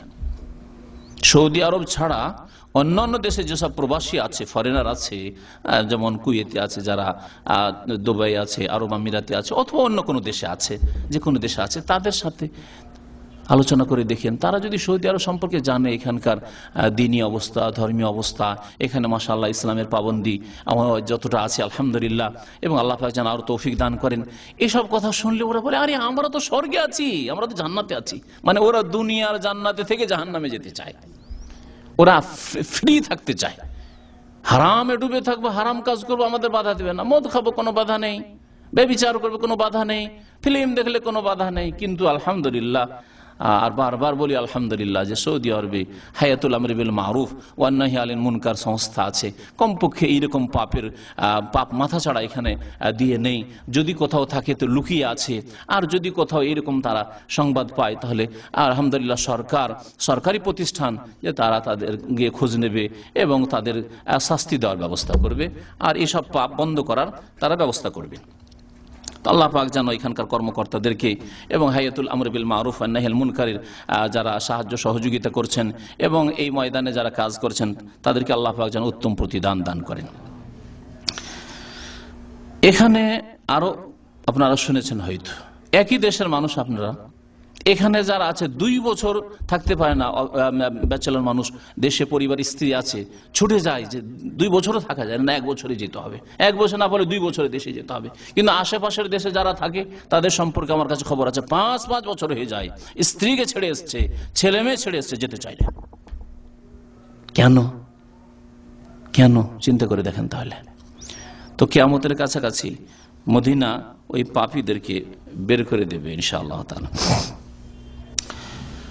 মদিনা সম্পর্কে রাসূলুল্লাহ সাল্লাল্লাহু আলাইহি ওয়াসাল্লাম আরো বলেছেন যে সারা পৃথিবী থেকে ঈমান এবং দ্বীন উঠে যাবে, দ্বীনের উপর আমল থাকবে না, নাম দ্বীনে ইসলাম থেকে যাবে। লা ইয়াবকা মিনাল ইসলামে ইল্লা ইসমুহু, নবী সাল্লাল্লাহু আলাইহি ওয়াসাল্লাম বলেছেন কিয়ামতের কাছাকাছি ইসলামের শুধু নামটা থেকে যাবে, কাজে কিছু পাওয়া যাবে না ইসলামের খুঁজে। কিন্তু ঈমান সারা পৃথিবীতে থেকে সংকুচিত হয়ে এসে মদিনায় আশ্রয় নেবে।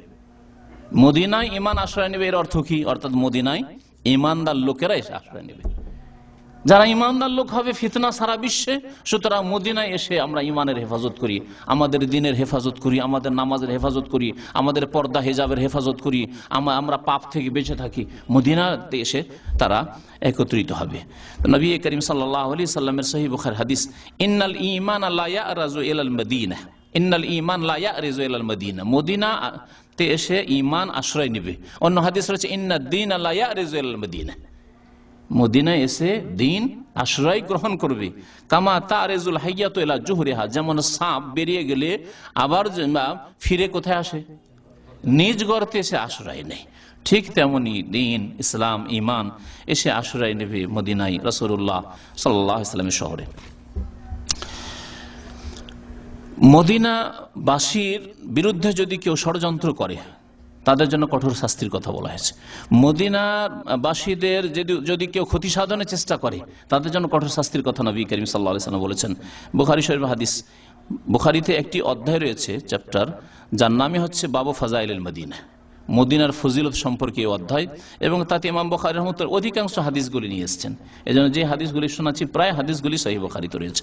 সাদ রাদিয়াল্লাহু তাআলা আনহু বর্ণনা করেছেন যে আমি নবী করিম সাল্লাল্লাহু আলাইহি ওয়াসাল্লামকে বলতে শুনেছি, লা ইয়াকিদু আহলাল মদিনাতি আহাদুন, কোন ব্যক্তি যদি মদিনাবাসীর বিরুদ্ধে ষড়যন্ত্রে লিপ্ত হয়, মদিনাবাসীর যদি ক্ষতি সাধনের চেষ্টা করে, ইল্লা ইনমা কামা ইয়ানমাউল মিলহু ফিল মা, তাহলে আল্লাহ পাক তাকে গলিয়ে দেবেন, গলিয়ে দেবেন, সে গলে যাবে আল্লাহর আযাবে। কামা ইয়ানমাউল মিলহু ফিল মা, যেমন পানিতে লবণ পড়লে কি হয়? গলে যায়, চেষ্টা করতে হয় না, লবণ ফেলে দেন পানিতে, একটু পরে দেখেন লবণের কোনো অস্তিত্ব নেই।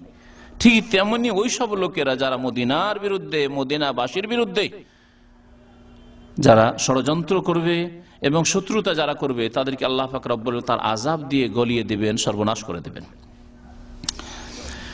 মদিনার ফজিলতে আরো রয়েছে যে সারা পৃথিবীতে দাজ্জাল ভ্রমণ করবে এবং প্রবেশ করবে, কিন্তু মক্কা মদিনায় দাজ্জাল প্রবেশ করতে পারবে না। মদিনা সম্পর্কে আরো রাসূলুল্লাহ সাল্লাল্লাহু আলাইহি ওয়াসাল্লামের হাদিসে রয়েছে যে মদিনায় মহামারী, প্লেগ মহামারী, যে সব রোগ হলে ঢালা হারে শত শত লোক মারা যায় একসাথে, গ্রামকে গ্রাম উজাড় হয়ে যায়, এইরকম হবে না মদিনায়।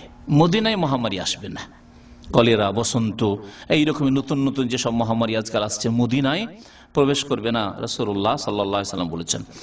একটি হাদিস আবু বকর রাদিয়াল্লাহু তাআলা বর্ণনা করেছেন যে লা ইয়াদখুলুল মাদিনাতা রুবুল মাসিহিদ দাজ্জাল, মাসিহিদ দাজ্জালের ভীতি মদিনায় প্রবেশ করবে না। অর্থাৎ মদিনায় যারা থাকবে দাজ্জাল তো ঢুকতে পারবে না, কিন্তু ভয়ও হবে না তাদের অন্তরে, তারা ভীত সন্ত্রস্ত হবে না যে হাই কি হবে, হাই কি হবে। সারা পৃথিবী ভীত সন্ত্রস্ত। যারা আল্লাহর দিনের শত্রু, যারা কাফের, মুনাফিক, যারা বেদিন, বেনামাজি, যারা পাপিষ্ট, তারা তো দাজ্জালের অনুসারী হবে। বাকি যারা নিজের ঈমান নিয়ে ঈমান বাঁচিয়ে রাখতে চাইবে তারাও ভীত সন্ত্রস্ত হয়ে পেরেশান থাকবে, অশান্তিতে থাকবে। মসিহুদ দাজ্জাল, দাজ্জালের এই ফিতনা খুব বড় ফিতনা হবে।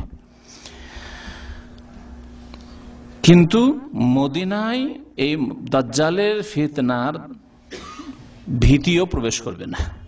লাহা ইয়াউমাইযিন সাবআতু আবওয়াব, আর কিয়ামতের কাছাকাছি যখন দাজ্জাল পৃথিবীতে নেমে আসবে তখন মদিনার 7টি ফাটক থাকবে, 7টি দরজা থাকবে, 7টি বড় রাস্তা থাকবে।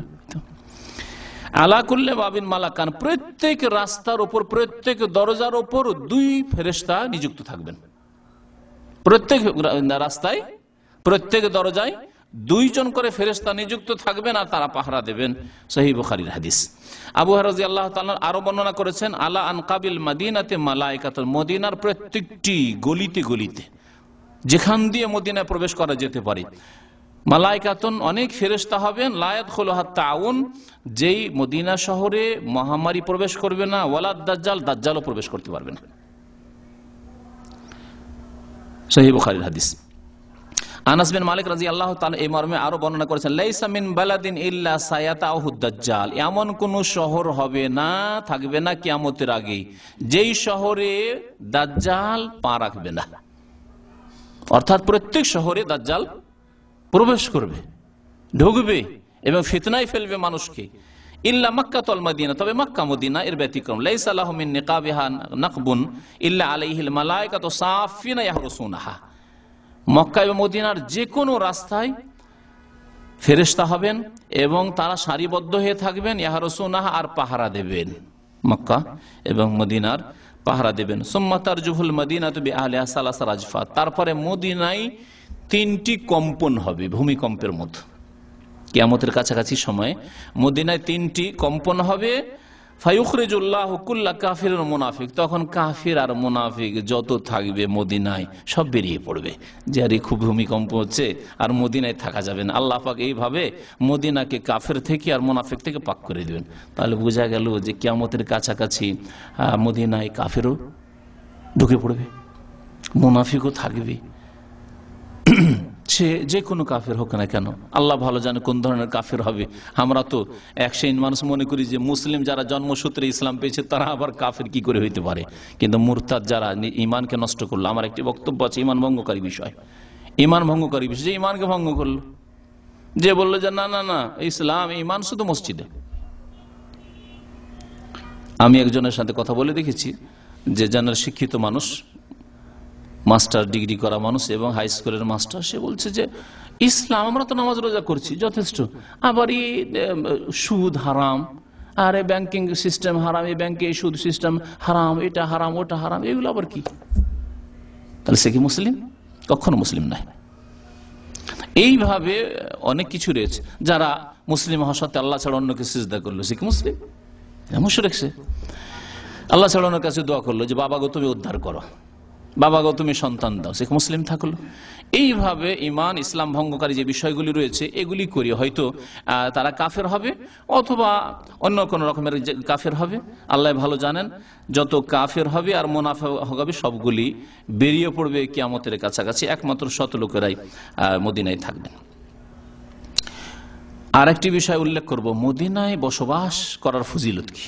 মদিনায় কেউ যদি বসবাস করে আর মদিনা বসবাস করে সেখানে যদি ইন্তেকাল হয় তাহলে তার ফজিলত কি।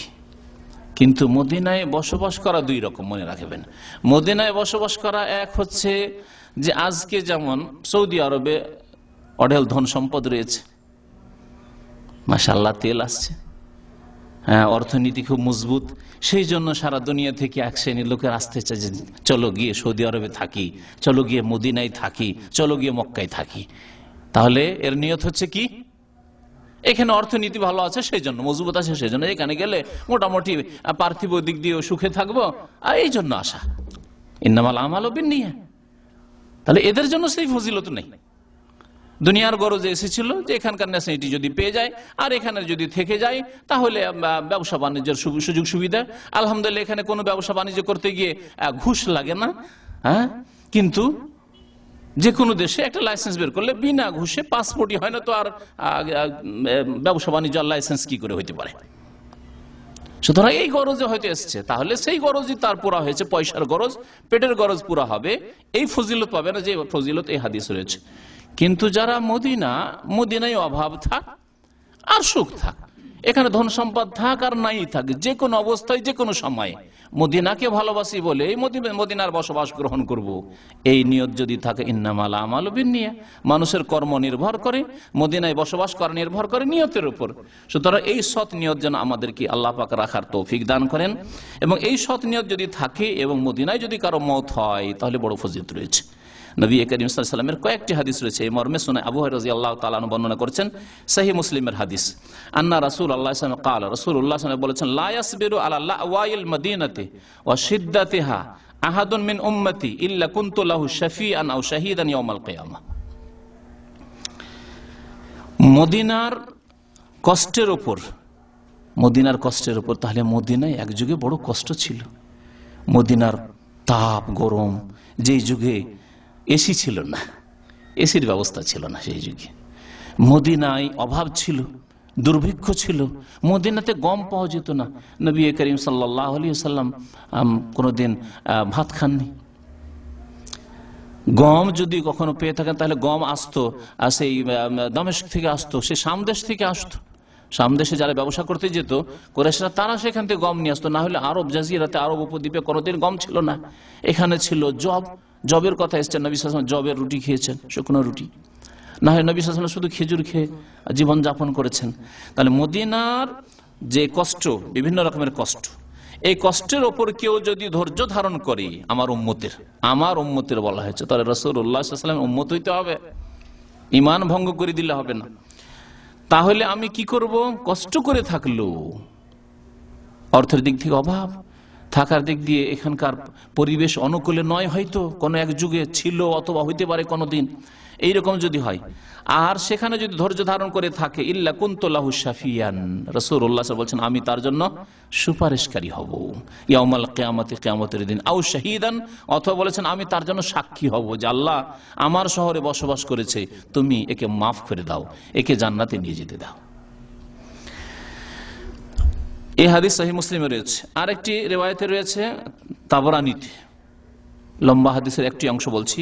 নবী করিম সাল্লাল্লাহু আলাইহি ওয়াসাল্লাম বারবার করে বলছেন, ওয়াল মাদিনাতু খায়রুল লাহুম লাউ কানু ইয়ালামুন, মদিনা মানুষের জন্য বড় কল্যাণকর, ভালো জায়গা, বড় মঙ্গলের জায়গা, লাউ কানু ইয়ালামুন, তারা যদি জানতো। তারপরে নবী সাল্লাল্লাহু আলাইহি ওয়াসাল্লাম বলেছেন, লা ইয়াসবুতু বিহা আহাদুন, সেখানে যদি কেউ অটল থাকে মদিনায়, আমি মদিনাতে থাকবো, কষ্ট হোক আর্থিক, আমি খেতে না পাই এখানেই থাকবো, অভাব থাক, আমি বড় বড় ব্যবসা দেখতে পাচ্ছি, টাকা পয়সা দেখতে পাচ্ছি, অন্য কোনো দেশে চলে গেলে, অন্য এলাকা চলে গেলে বড় নেতৃত্ব দেখতে পাচ্ছি, না আমি যাব না ওখানে, মদিনায় থাকলো সে। ফায়াসবিরু আলা ওয়া শিদ্দাতিহা, এখানকার বালা মুসিবত বিপদ আপদে সে ধৈর্য ধারণ করলো, হাত্তা ইয়ামুতা, এবং সেখানে মৃত্যুবরণ করলো। তাহলে মদিনায় যদি মত হয়, তার ফজিলতের কথা বলছেন নবী সাল্লাল্লাহু আলাইহি ওয়াসাল্লাম। এবং ধৈর্য ধারণ করে কেউ যদি থাকে, ইল্লা কুনতু লাহু ইয়াউমাল কিয়ামাতি শাহীদান আও শাফিয়ান, তার জন্য আমি সাক্ষী হব অথবা সুপারিশকারী হব। ইমাম তাবরানী রাহমাতুল্লাহ আলাইহি, আর তার তিনটি কিতাব রয়েছে হাদিসের, তাবরানী আল কবির বড় হাদিসের কিতাব রয়েছে, তাবরানী আল আওসাত রয়েছে, আর একটি হচ্ছে তাবরানী আস-সাগীর, মুজামুল কবির, আল মুজামুল আওসাত এবং আল মুজাম আস-সাগীর। আল মুজামুল কবির হাদিসে বর্ণনা করেছেন এবং এর সনদ সম্পর্কে বলছেন বিইসনাদিন জাইয়্যিদ, উত্তম সনদে, উত্তম সূত্রে, এবং এর বর্ণনাকারীগুলি সিকাত অর্থাৎ নির্ভরশীল। নবী করিম সাল্লাল্লাহু আলাইহি ওয়াসাল্লাম আরেকটি হাদিস রয়েছে মদিনার মওত সম্পর্কে, আব্দুল্লাহ বিন উমর রাদিয়াল্লাহু তাআলা আনহু বর্ণনা করেছেন, আন্না রাসূলুল্লাহ সাল্লাল্লাহু আলাইহি ওয়াসাল্লাম রাসূলুল্লাহ সাল্লাল্লাহু আলাইহি ওয়াসাল্লাম বলেছেন, মান ইসতাতা ইয়ামুত বিল মাদিনাতি ফালইয়ামুত বিহা, কোন ব্যক্তি যদি মদিনায় মৃত্যুবরণ করতে পারে, এই যদি আপনার ক্ষমতায় থাকে, নবী সাল্লাল্লাহু আলাইহি ওয়াসাল্লাম বলেছেন, ফালইয়ামুত বিহা, তাহলে সেখানে গিয়ে মৃত্যুবরণ করিও, সেখানে গিয়ে মরিও।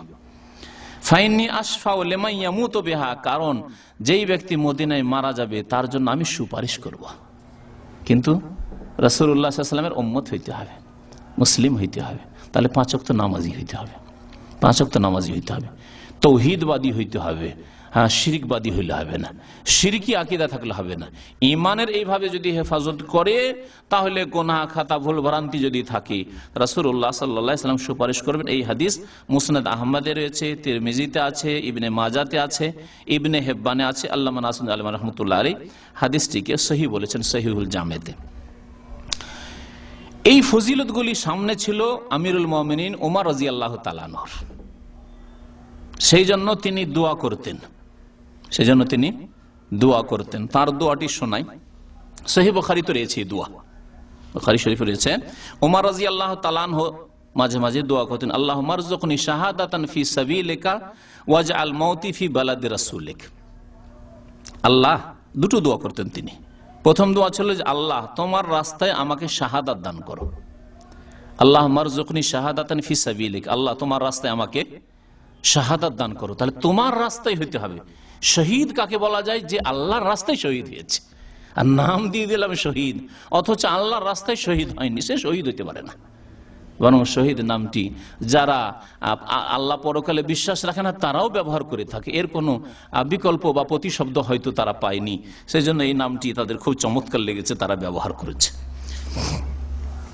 তো নবী করিম সাল্লাল্লাহু আলাইহি ওয়াসাল্লামের এই ফজিলতগুলি সামনে ছিল, তাই তিনি দোয়া করতেন, আল্লাহ তোমার রাস্তায় আমাকে শাহাদাত দান করো, ওয়াজআল মাউতি ফি বালাদে রাসূলিক, আর আমার মওত তোমার রাসূলের শহরে করিও, আমাকে মৃত্যু দান করিও তোমার রাসূল সাল্লাল্লাহু আলাইহি সাল্লামের শহরে। ওয়াজআল মাউতি ফি বালাদে রাসূলিক, আল্লাহুম্মা রযুকনা শাহাদাতান ফি সাবিলিক ওয়ারযুকনা মাউতান ফি বালাদে রাসূলিক।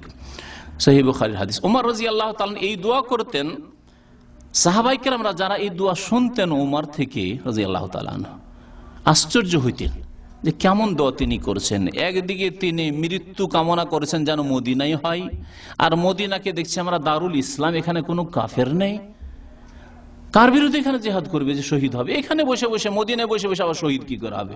শহীদ হলে বর্ডারে যেতে হবে, শহীদ হলে দূর দূরান্তে চলে যেতে হবে, ইরাকে যেতে হবে, শামে যেতে হবে, রোমে যেতে হবে, পারস্য দেশে যেতে হবে, আজারবাইজান উজবেকিস্তানে যেতে হবে। এখানে বসে বসে আবার শাহাদাতের কামনা করছেন। এই দুই দোয়াতে বৈপরীত্য যেন আছে, তাই না? মদিনায় মৃত্যু কামনা, আবার শাহাদাত কামনা, এখানে কি করে শাহাদাত হইতে পারে? আশ্চর্য হতেন সাহাবায়ে কেরামরা বলছেন। কিন্তু যখন ঘটনা ঘটে গেল, ফজর নামাজে ওমর রাদিয়াল্লাহু তাআলা আনহু নামাজ পড়াচ্ছেন, ওই অবস্থায় অগ্নিপূজক গোলাম ছিল মুগীরা বিন শুবা রাদিয়াল্লাহু তাআলা আনহুর, ফেরোজ আবু লুলু খবিস, সেই ব্যক্তি, সে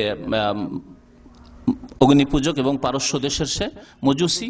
সে তার মালিকের কাছে কিছু তার যে দৈনিক আয় উপার্জন করে দিত মালিককে, সেটা কম করার ব্যাপারে বলেছিল। ওমর রাদিয়াল্লাহু তাআলা আনহু মুগীরা বিন শুবাকে বলেছিল যে তার হালকা করে দাও। তারপরেও সেই ব্যক্তি হিংসুক এবং সেই ব্যক্তি আল্লাহর শত্রু, আল্লাহর দ্বীনের শত্রু এবং আল্লাহর নেক বান্দাদের শত্রু। ফজরের নামাজে ওমর ইবনে খাত্তাব রাদিয়াল্লাহু তাআলা আনহুর উপর আক্রমণ করেছে এবং কয়েকজন সাহাবী তাতে তার সাথে শহীদ হয়ে গেছেন। ওমর রাদিয়াল্লাহু তাআলা আনহু এত বেশি আহত হয়েছিলেন যে তারপরেই কয়েকদিনের মধ্যেই তিনিও ইন্তেকাল করে গেলেন এবং আল্লাহর রাস্তায় শাহাদাত হাসিল করলেন। দোয়া দুটোই কবুল হইল। আল্লাহুম্মা রযুকনি শাহাদাতান ফি সাবিলিক, আল্লাহর রাস্তায় শহীদ হইলেন, এবং ওয়াজআল মাউতি ফি বালাদে রাসূলিক, তোমার রাসূলের শহরে আমাকে মওত দান করিও, তাও হয়ে গেল। সাহাবারা বলছেন এই আল্লাহর নেক বান্দাদের, আল্লাহর ওলির দোয়া এইরকম কবুল হয় যে তিনি যেই দোয়া করেছেন দুটোই একসাথে কবুল হচ্ছে। মদিনা শহরে আমরা কোনো কাফের দেখতে পাচ্ছি না, কোনো আল্লাহর শত্রু দেখতে পাচ্ছি না, কার বিরুদ্ধে তিনি জিহাদ করবেন, শহীদ হবেন, কিন্তু শহীদ হচ্ছেন রাসূলুল্লাহ সাল্লাল্লাহু আলাইহি ওয়াসাল্লামের মসজিদে নববীতে তিনি শাহাদাত বরণ করছেন রাদিয়াল্লাহু তাআলা আনহু।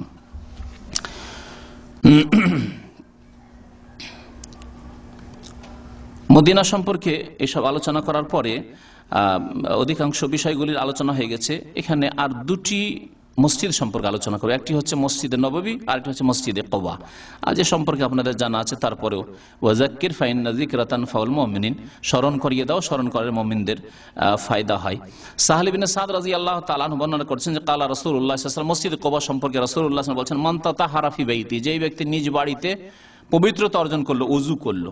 তাহলে মসজিদে কুবা যাওয়ার ক্ষেত্রে সুন্নতি তরিকা হচ্ছে যে আপনি যেই হোটেলে থাকবেন অথবা যেই বাসাতে থাকবেন, কারো বাসায় থাকলে যেখানে থাকবেন সেখান থেকে উযু করে যান, সেখান থেকে উযু করে যান। কারণ অনেকে এই সুন্নতের আমল করে না, মসজিদে কুবা গেল বিনা উযুতে, আর যাওয়ার পরে মসজিদে কুবার উযুখানায় উযু করছে, তাহলে এই ফজিলতটা তার ছুটে যেতে পারে।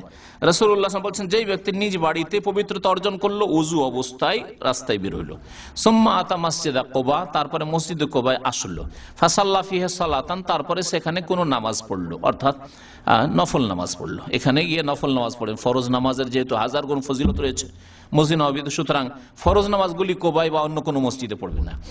সেখানে এসে নামাজ পড়লো, কান আল্লাহু কাজরে উমরা, তাহলে তার উমরার সওয়াব হবে, উমরার নেকি পাবে। আরে বারবার উমরা না করে ওই মক্কা গিয়ে এক শ্রেণীর লোকেরা মসজিদে তানঈম, যেটা মসজিদে আয়েশা লোকেরা আজকাল বলে, মসজিদে তানঈমে গিয়ে ওখান থেকে আবার 2 রিয়াল দিয়ে বারবার উমরা না করে এই সুন্নতগুলির আমল করলে উমরার নেকি পাওয়া যায়। একটি উমরা করলেন আর মদিনা চলে গেলেন। মদিনায় গিয়ে মসজিদে নববীতে ফরজ নামাজগুলি পড়লেন আর একবার চলে গেলেন। ওর মাঝে যে সময়টা আপনি মদিনায় কাটাচ্ছেন তার মধ্যে মসজিদে কোবা গিয়ে বা উজু সেখানে গেলেন আর যাওয়ার পরে সেখানে 2 রাকাত নামাজ পড়লেন। আপনি উমরার আর এক উমরা হয়ে গেল। তাহলে 1 সফরে 2 উমরার নেকি হইল এবং সুন্নত মোতাবেক আমল হইল। এই হাদিস নাসাইতে রয়েছে। আল্লামা নাসিরুদ্দিন আলবানী হাদিসটিকে সহিহ বলেছেন। মসজিদ নববীর ফজিলত সম্পর্কে একটি হাদিস শুধু শোনায়, যদিও এই সম্পর্কে অনেকগুলি হাদিস রয়েছে। আবু হুরায়রা রাদিয়াল্লাহু তাআলা বর্ণনা করেছেন, কালা রাসূলুল্লাহ সাল্লাল্লাহু আলাইহি ওয়াসাল্লাম, রাসূলুল্লাহ সাল্লাল্লাহু আলাইহি ওয়াসাল্লাম বলেছেন, সালাতুন ফি মসজিদি হাযা, এক নামাজ পড়া আমার এই মসজিদে, খায়রুম মিন আলফি সালাতিন। বুখারীতে রয়েছে, মুসলিমে রয়েছে, খায়রুন শব্দ দিয়ে আর আফজালু দিয়ে 2 শব্দ দিয়ে রয়েছে। খায়রুম মিন আলফি সালাতিন, আফজালু মিন আলফি সালাতিন, 1000 নামাজ অপেক্ষা উত্তম এক নামাজ পড়া আমার এই মসজিদে, ফিমা সে অন্যান্য মসজিদের তুলনায়, ইল্লাল মসজিদ আল হারাম, তবে মসজিদে হারাম ছাড়া। মসজিদে হারামের সাথে তুলনা করা যাবে না আমার মসজিদকে। মসজিদে হারাম বাদ দিয়ে অন্য কোন মসজিদের, সারা দুনিয়ার যে কোনো মসজিদের তুলনায় 1000 গুণ চাইতে উত্তম আমার মসজিদে নামাজ পড়া রাসূলুল্লাহ সাল্লাল্লাহু আলাইহি ওয়াসাল্লাম বললেন। এই 1000 গুণের হাদিসটি সহিহ। বাকি আমার দেশের জয়ীফ হাদিস আর সহিতে যেহেতু পার্থক্য নেই, সেই জন্য বেশ কিছু কিতাবে পাবেন 50,000-এর নেকির কথা শুনেছেন না? 50,000-এর হাদিস সহিহ নয়, জয়ীফ। মসজিদে নববীতে নামাজ পড়লে 50,000 নেকি পাওয়া যাবে, আর মসজিদে হারামে 1 লাখ, 1 লাখের হাদিস সহিহ মসজিদে হারামে, অর্থাৎ মক্কাতুল মুকাররমায়। আর মসজিদে নববীতে 50,000 হাদিস সহিহ নয় সনদের দিক দিয়ে। নবী সাল্লাল্লাহু আলাইহি ওয়াসাল্লাম থেকে, বুখারীর হাদিস, মুসলিমের হাদিস 1000 গুণের কথা। খায়রুম মিন আলফি সালাতিন, 1000-এর চাইতে উত্তম। 1000-এর চাইতে উত্তম আল্লাহ কত উত্তম করেন আল্লাহ পাক ভালো জানেন, কারণ তার চাইতে উত্তম বলা হয়েছে। শেষখানে একটি কথা বলবো, যার দিকে ইঙ্গিত আমি শুরুতে করেছিলাম, তা হচ্ছে যে মদিনা সম্পর্কে আমাদেরকে মধ্যপন্থী হইতে হবে। মদিনা মুনাওয়ারা সম্পর্কে আমাদেরকে মধ্যপন্থী হইতে হবে, কারণ আমরা দেখছি বাস্তবে মুসলিম সমাজে যে মদিনা সম্পর্কে এক শ্রেণীর লোকেরা বাড়াবাড়ি করেছে, অতিরঞ্জন করেছে, আর এক শ্রেণীর লোকেরা মদিনার ইহতিরামকে হারিয়ে ফেলেছে, সম্মান মর্যাদাকে হারিয়ে ফেলেছে। সমস্ত পাপে ডুবে দেখবেন আপনি মদিনায় থাকাকালীন। তো এমনিতে শহরে কম যাওয়া হইতো, তো 1-2 বার মাঝে মধ্যে যখন শহরে গিয়েছি, সুবহানাল্লাহ, একদিনকের কথা বলছি, জুমার নামাজ পড়ার পরে কিছু লোকের সাথে পরিচয় হয়েছিল, এমনিতে হালকা পরিচয়। জুমার নামাজ পড়ার পরে ভাবলাম যে আজকে জামিয়া ইউনিভার্সিটি ফিরে যাব না, একটু যাই, এখানে যাই, ওদের রুমে যাই, কি করছে লোকের একটু দেখি। যে এলাকায় খন্দক আছে, ওই খন্দকের এলাকায়, ওই এলাকাতে গিয়ে দেখি বেল বাজাই, দেখি সব ঘুম থেকে উঠছে। জুমার নামাজ পড়ে 1:30-2টোর দিকে যেয়ে পৌঁছেছি, সে সময় ঘুমিয়ে আছে। আমরা ঘুমিয়ে আছেন, কি ব্যাপার? জাগতে পারিনি। সুবহানাল্লাহ। তাহলে এরা মদিনার সম্মান ইহতিরামকে নষ্ট করেছে, আর ফিল্মে আর নোংরামিতে আর পাপে ডুবে রয়েছে এক শ্রেণীর লোকেরা। এরা যেমন মদিনার হক আদায় করার ক্ষেত্রে ঘাটতি করেছে, আল্লাহ পাক এদেরকে হেদায়েত দান করেন। এর বিপরীত এক শ্রেণীর লোক রয়েছে যারা বিদআতপন্থী মদিনা সম্পর্কে অতিরঞ্জন বাড়াবাড়ি করেছে। এই বাড়াবাড়ির 2-1টি নিদর্শন আপনাদের সামনে বা উপমা তুলে ধরি। মদিনা সম্পর্কে এক শ্রেণীর লোকের কথা আছে, মদিনার প্রত্যেকটি জায়গা চুমা দেওয়ার মতো। আমাকে এক সাহেব বলছেন, ডাক্তার সাহেব, খুব শিক্ষিত মানুষ, ডাক্তার, হজ করে গেছেন। আর আমি তখন মদিনা থেকে গিয়েছি। বলছে, ভাই মদিনায় থাকেন, মদিনার তো প্রত্যেকটি জায়গায় চুমা দেওয়ার মতো। তো এই যে কথাগুলি রয়েছে, এগুলো অতিরঞ্জন বাড়াবাড়ি রয়েছে। শুধু তাই নয়, এর সাথে আরো বলি যে ভালো ভালো যেগুলি কিতাব মনে করা হচ্ছে আমাদের সমাজের ধর্মীয় কিতাব, সেগুলিতে এই কথা তারা লিখে রয়েছে যে মদিনা সারা পৃথিবীর সমস্ত জায়গার চাইতে শ্রেষ্ঠ। আর মদিনার ওই জায়গাটুকু, যেই জায়গাটুকু নবী করিম সাল্লাল্লাহু আলাইহি সাল্লামের মোবারক দেহের সাথে লেগে আছে, অর্থাৎ নবী করিম সাল্লাল্লাহু আলাইহি সাল্লামের কবর মুবারক এবং হুজরা আর তার আশেপাশে, তার মানে মদিনা সহ। এর ফজিলত সম্পর্কে বলতে গিয়ে বা লিখতে গিয়ে লিখছেন, এবং কিতাবের নাম আপনারাই হয়তো জানেন, পরে আপনাদেরকে জিজ্ঞাসা করব। বহু কিতাবে রয়েছে এগুলো, বিদাতি কিতাবে। আর সেই কিতাবগুলি ব্যাপক হারে ছড়িয়ে রয়েছে বাড়িতে বাড়িতে, ঘরে ঘরে, মসজিদে মসজিদে। তাতে তারা লিখেছে যে এই জায়গা সারা দুনিয়ার সমস্ত জায়গার চাইতে উত্তম, শ্রেষ্ঠ, যে জায়গার কথা বললাম, অর্থাৎ মদিনা এবং নবী করিম সাল্লাল্লাহু আলাইহি সাল্লামের মোবারক দেহের সাথে যে এলাকাটা লেগে আছে, অর্থাৎ হুজরা এবং মসজিদে নববী আর তার আশপাশ সমস্ত জায়গা চাইতে উত্তম। তারপরে আর এক কদম বেড়ে বলছে এমনকি কাবার চাইতে উত্তম। আর এক কদম বেড়ে বলছে এমনকি আরশের চাইতে কুরসির চাইতে উত্তম। এমনকি আরশ চাইতে কুরসির চাইতে উত্তম। অর্থাৎ যিনি নবী সাল্লাল্লাহু আলাইহি ওয়াসাল্লামের রব আল্লাহ পাক রব্বুল আলামিন, যিনি নবী করিম সাল্লাল্লাহু আলাইহি ওয়াসাল্লামের সৃষ্টিকর্তা, খালেক, রাজিক, রিজিক দাতা আল্লাহ পাক, যিনি নবী করিম সাল্লাল্লাহু আলাইহি ওয়াসাল্লামকে নবী এবং রাসূল বানালেন, তার আরশ কুরসির চাইতে নবীর কবরের জায়গা উত্তম। এই কথা যদি ধর্মীয় পুস্তকে পড়া হয় তো কবর মাজার পূজা কি শুরু হবে না মুসলিম সমাজে? যারে কোথায় সাত আসমানের উপর আরশ কুরসি, কোথায় যাব, তার চাইতে শ্রেষ্ঠ তো এই কবর। সুতরাং এই কবরই তো সবকিছু পাওয়া যাবে। আর তাই হয়েছে।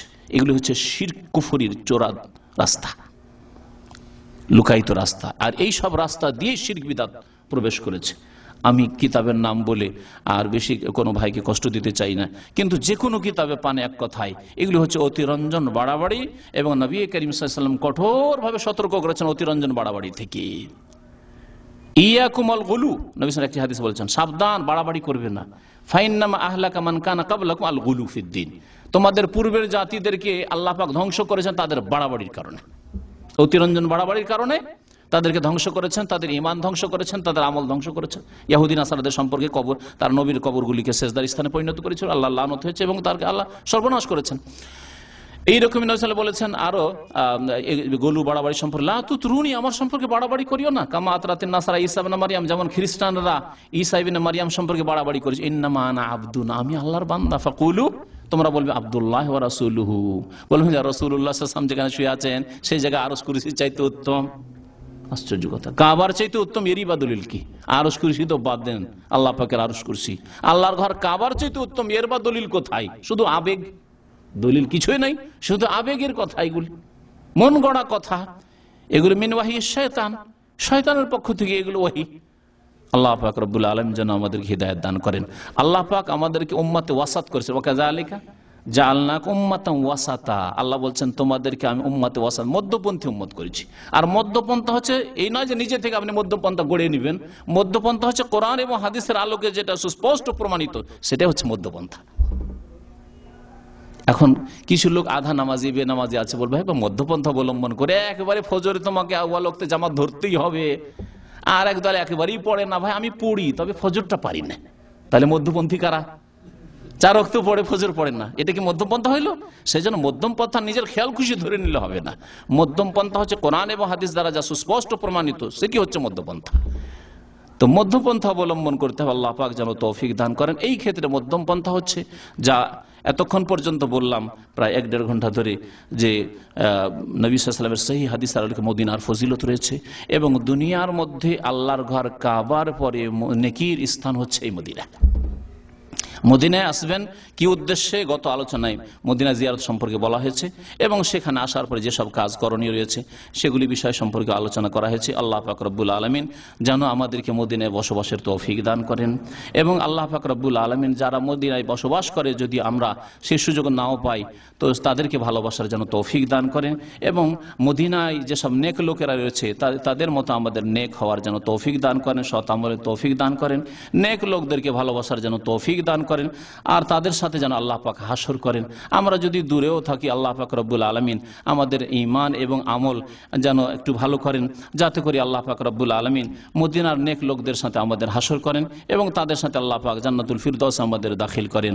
আমিন ইয়া রাব্বাল আলামিন। সুবহানা রাব্বিকা রাব্বিল ইজ্জাতি আম্মা ইয়াসিফুন ওয়া সালামুন আলাল মুরসালিন ওয়ালহামদুলিল্লাহি রাব্বিল আলামিন।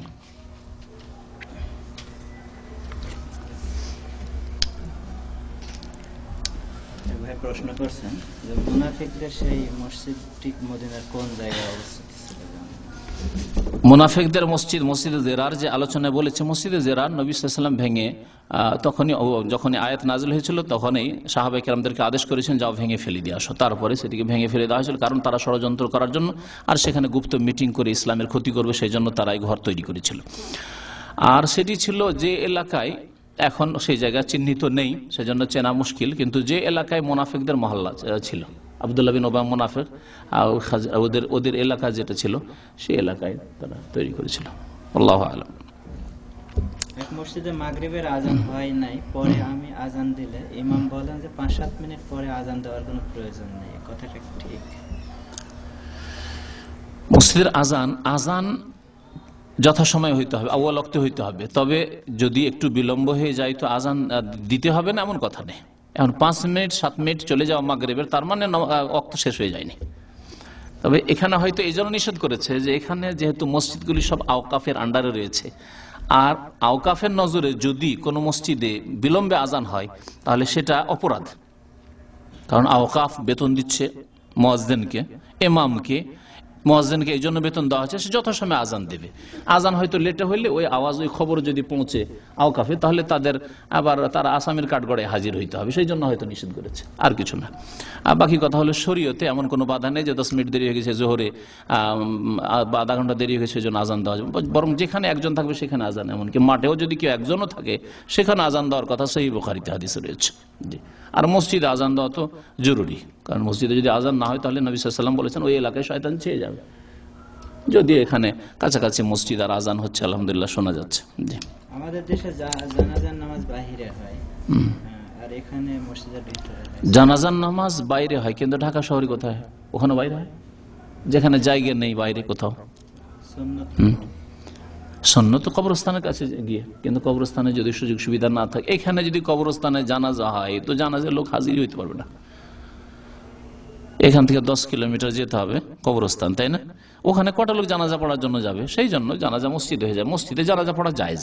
হয়তো যে ভাই জিজ্ঞাসা করেছে এই জন্য যে কিছু কিছু মযহাবে জানাজা মসজিদে পড়া মাকরুহ, সেই জন্য জিজ্ঞাসা করেছে। কিন্তু না, নবী করিম সাল্লাল্লাহু আলাইহি ওয়াসাল্লাম সুহাইল বিন বাইজার উপর মসজিদে নববীতে জানাজা পড়েছেন।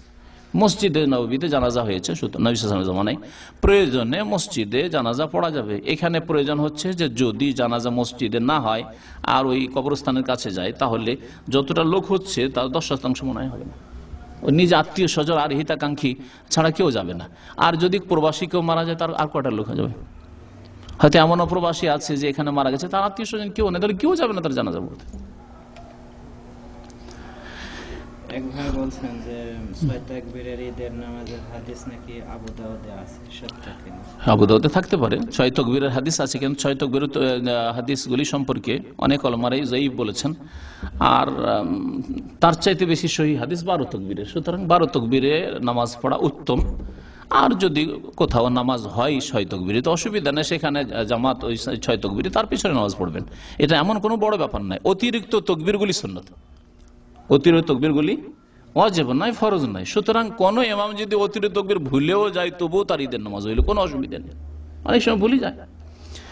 আর যদি কোনো জায়গায় সহি হাদিসের খেলাফ আমল থাকে, ওর চাইতে একটু দুর্বল হাদিস, যদি এই জন্য ওর চাইতে একটু দুর্বল বলছে যে কিছু কিছু আলেমরা সহি বলেছেন, তবে হাদিসগুলিকে অনেকে যায়ীফ বলেছেন 6 তাকবীরের হাদিস। সেই জন্য 12 তাকবীর 7 আর 5 12 তাকবীরের হাদিস বেশি সহি, তার উপর আমল করার চেষ্টা করবেন। জি। আলোচনায় হয়তো জবের কথা উল্লেখ হয়েছে।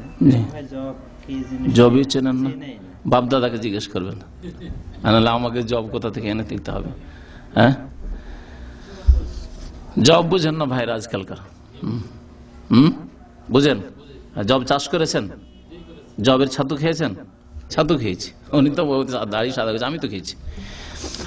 জবের ছাতু সবচেয়ে ভালো ছাতু আমার কাছে, জব আর বুট। হ্যাঁ, সব জায়গায় না, প্রায় জায়গায় হয় না। আজকাল ধান আসার পর আর কোথায় হচ্ছে, না বুট হচ্ছে, না খেসারি কলাই, কোথায় সব প্রায় শেষ হতে যাচ্ছে।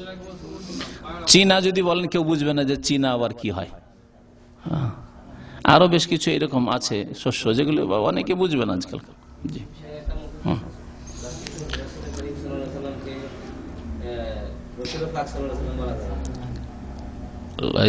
রসুল পাক, এটা তো নবী সাল্লাল্লাহু আলাইহি ওয়াসাল্লাম পাক, এতে কোনো সন্দেহ নেই। এগুলো বাংলা আর উর্দুর পরিভাষা। নবী সাল্লাল্লাহু আলাইহি ওয়াসাল্লাম পাক, এতে কোনো সন্দেহ নেই, আর এতে আপত্তিও কিছু নাই। তবে হাদিসের এতে কোথাও এ নেই যে আর রাসূলুত তাহের, এরকম কথা নেই। তাহের মানে পাক। সুতরাং বাড়াইবার প্রয়োজনটা কি? হ্যাঁ, রাসূলুল্লাহ সাল্লাল্লাহু আলাইহি ওয়াসাল্লাম, যেমন সাহাবারা বলতেন, সালাফে সালেহিন বলতেন, আইম্মায়ে কেরাম কি বলছেন, কালা রাসূলুল, আল্লাহ রসুল, আল্লাহর রসুল, আল্লাহর নবী, যথেষ্ট। প্রিয় নবী সাল্লাল্লাহু আলাইহি ওয়াসাল্লাম বলেন, কারণ আবু হুরায়রা রাদিয়াল্লাহু তাআলা বলতেন হাবিবি বা হিব্বি বলতেন, আমার প্রিয়, খালিলি বলতেন। তো সাহাবারা বলতেন এইভাবে। তো যেগুলো ভাষা সাহাবা এখানে ব্যবহার করেছেন, তো আমার প্রিয় রসুল সাল্লাল্লাহু বলেছেন বললেই হয়। আমি আমার বইগুলিতে যেগুলো অনুবাদ করেছি বা লিখেছি অথবা বক্তব্য, আমি যেন প্রিয় রসুল অনেক সময় বলি, কারণ এটা হাদিস দ্বারা প্রমাণিত। আমরা যথাসাধ্য চেষ্টা করব সাহাবায়ে কেরামের রঙে রঙতে। হ্যাঁ, সাহাবায়ে কেরাম যে ভাষাগুলি ব্যবহার করেছেন সেগুলো হচ্ছে ইসলামী ভাষা।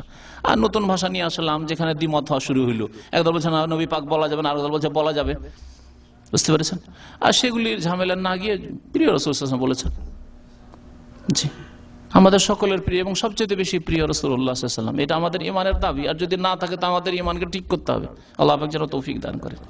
এবং এর প্রমাণ দিতে হবে তার অনুসরণের মাধ্যমে, শুধু মৌখিক দাবি করলে হবে না। সাল্লাল্লাহু আলাইহি ওয়া সাল্লাম মুহাম্মদ ওয়া আলা আলিহি ওয়া সাহবিহি আজমাইন।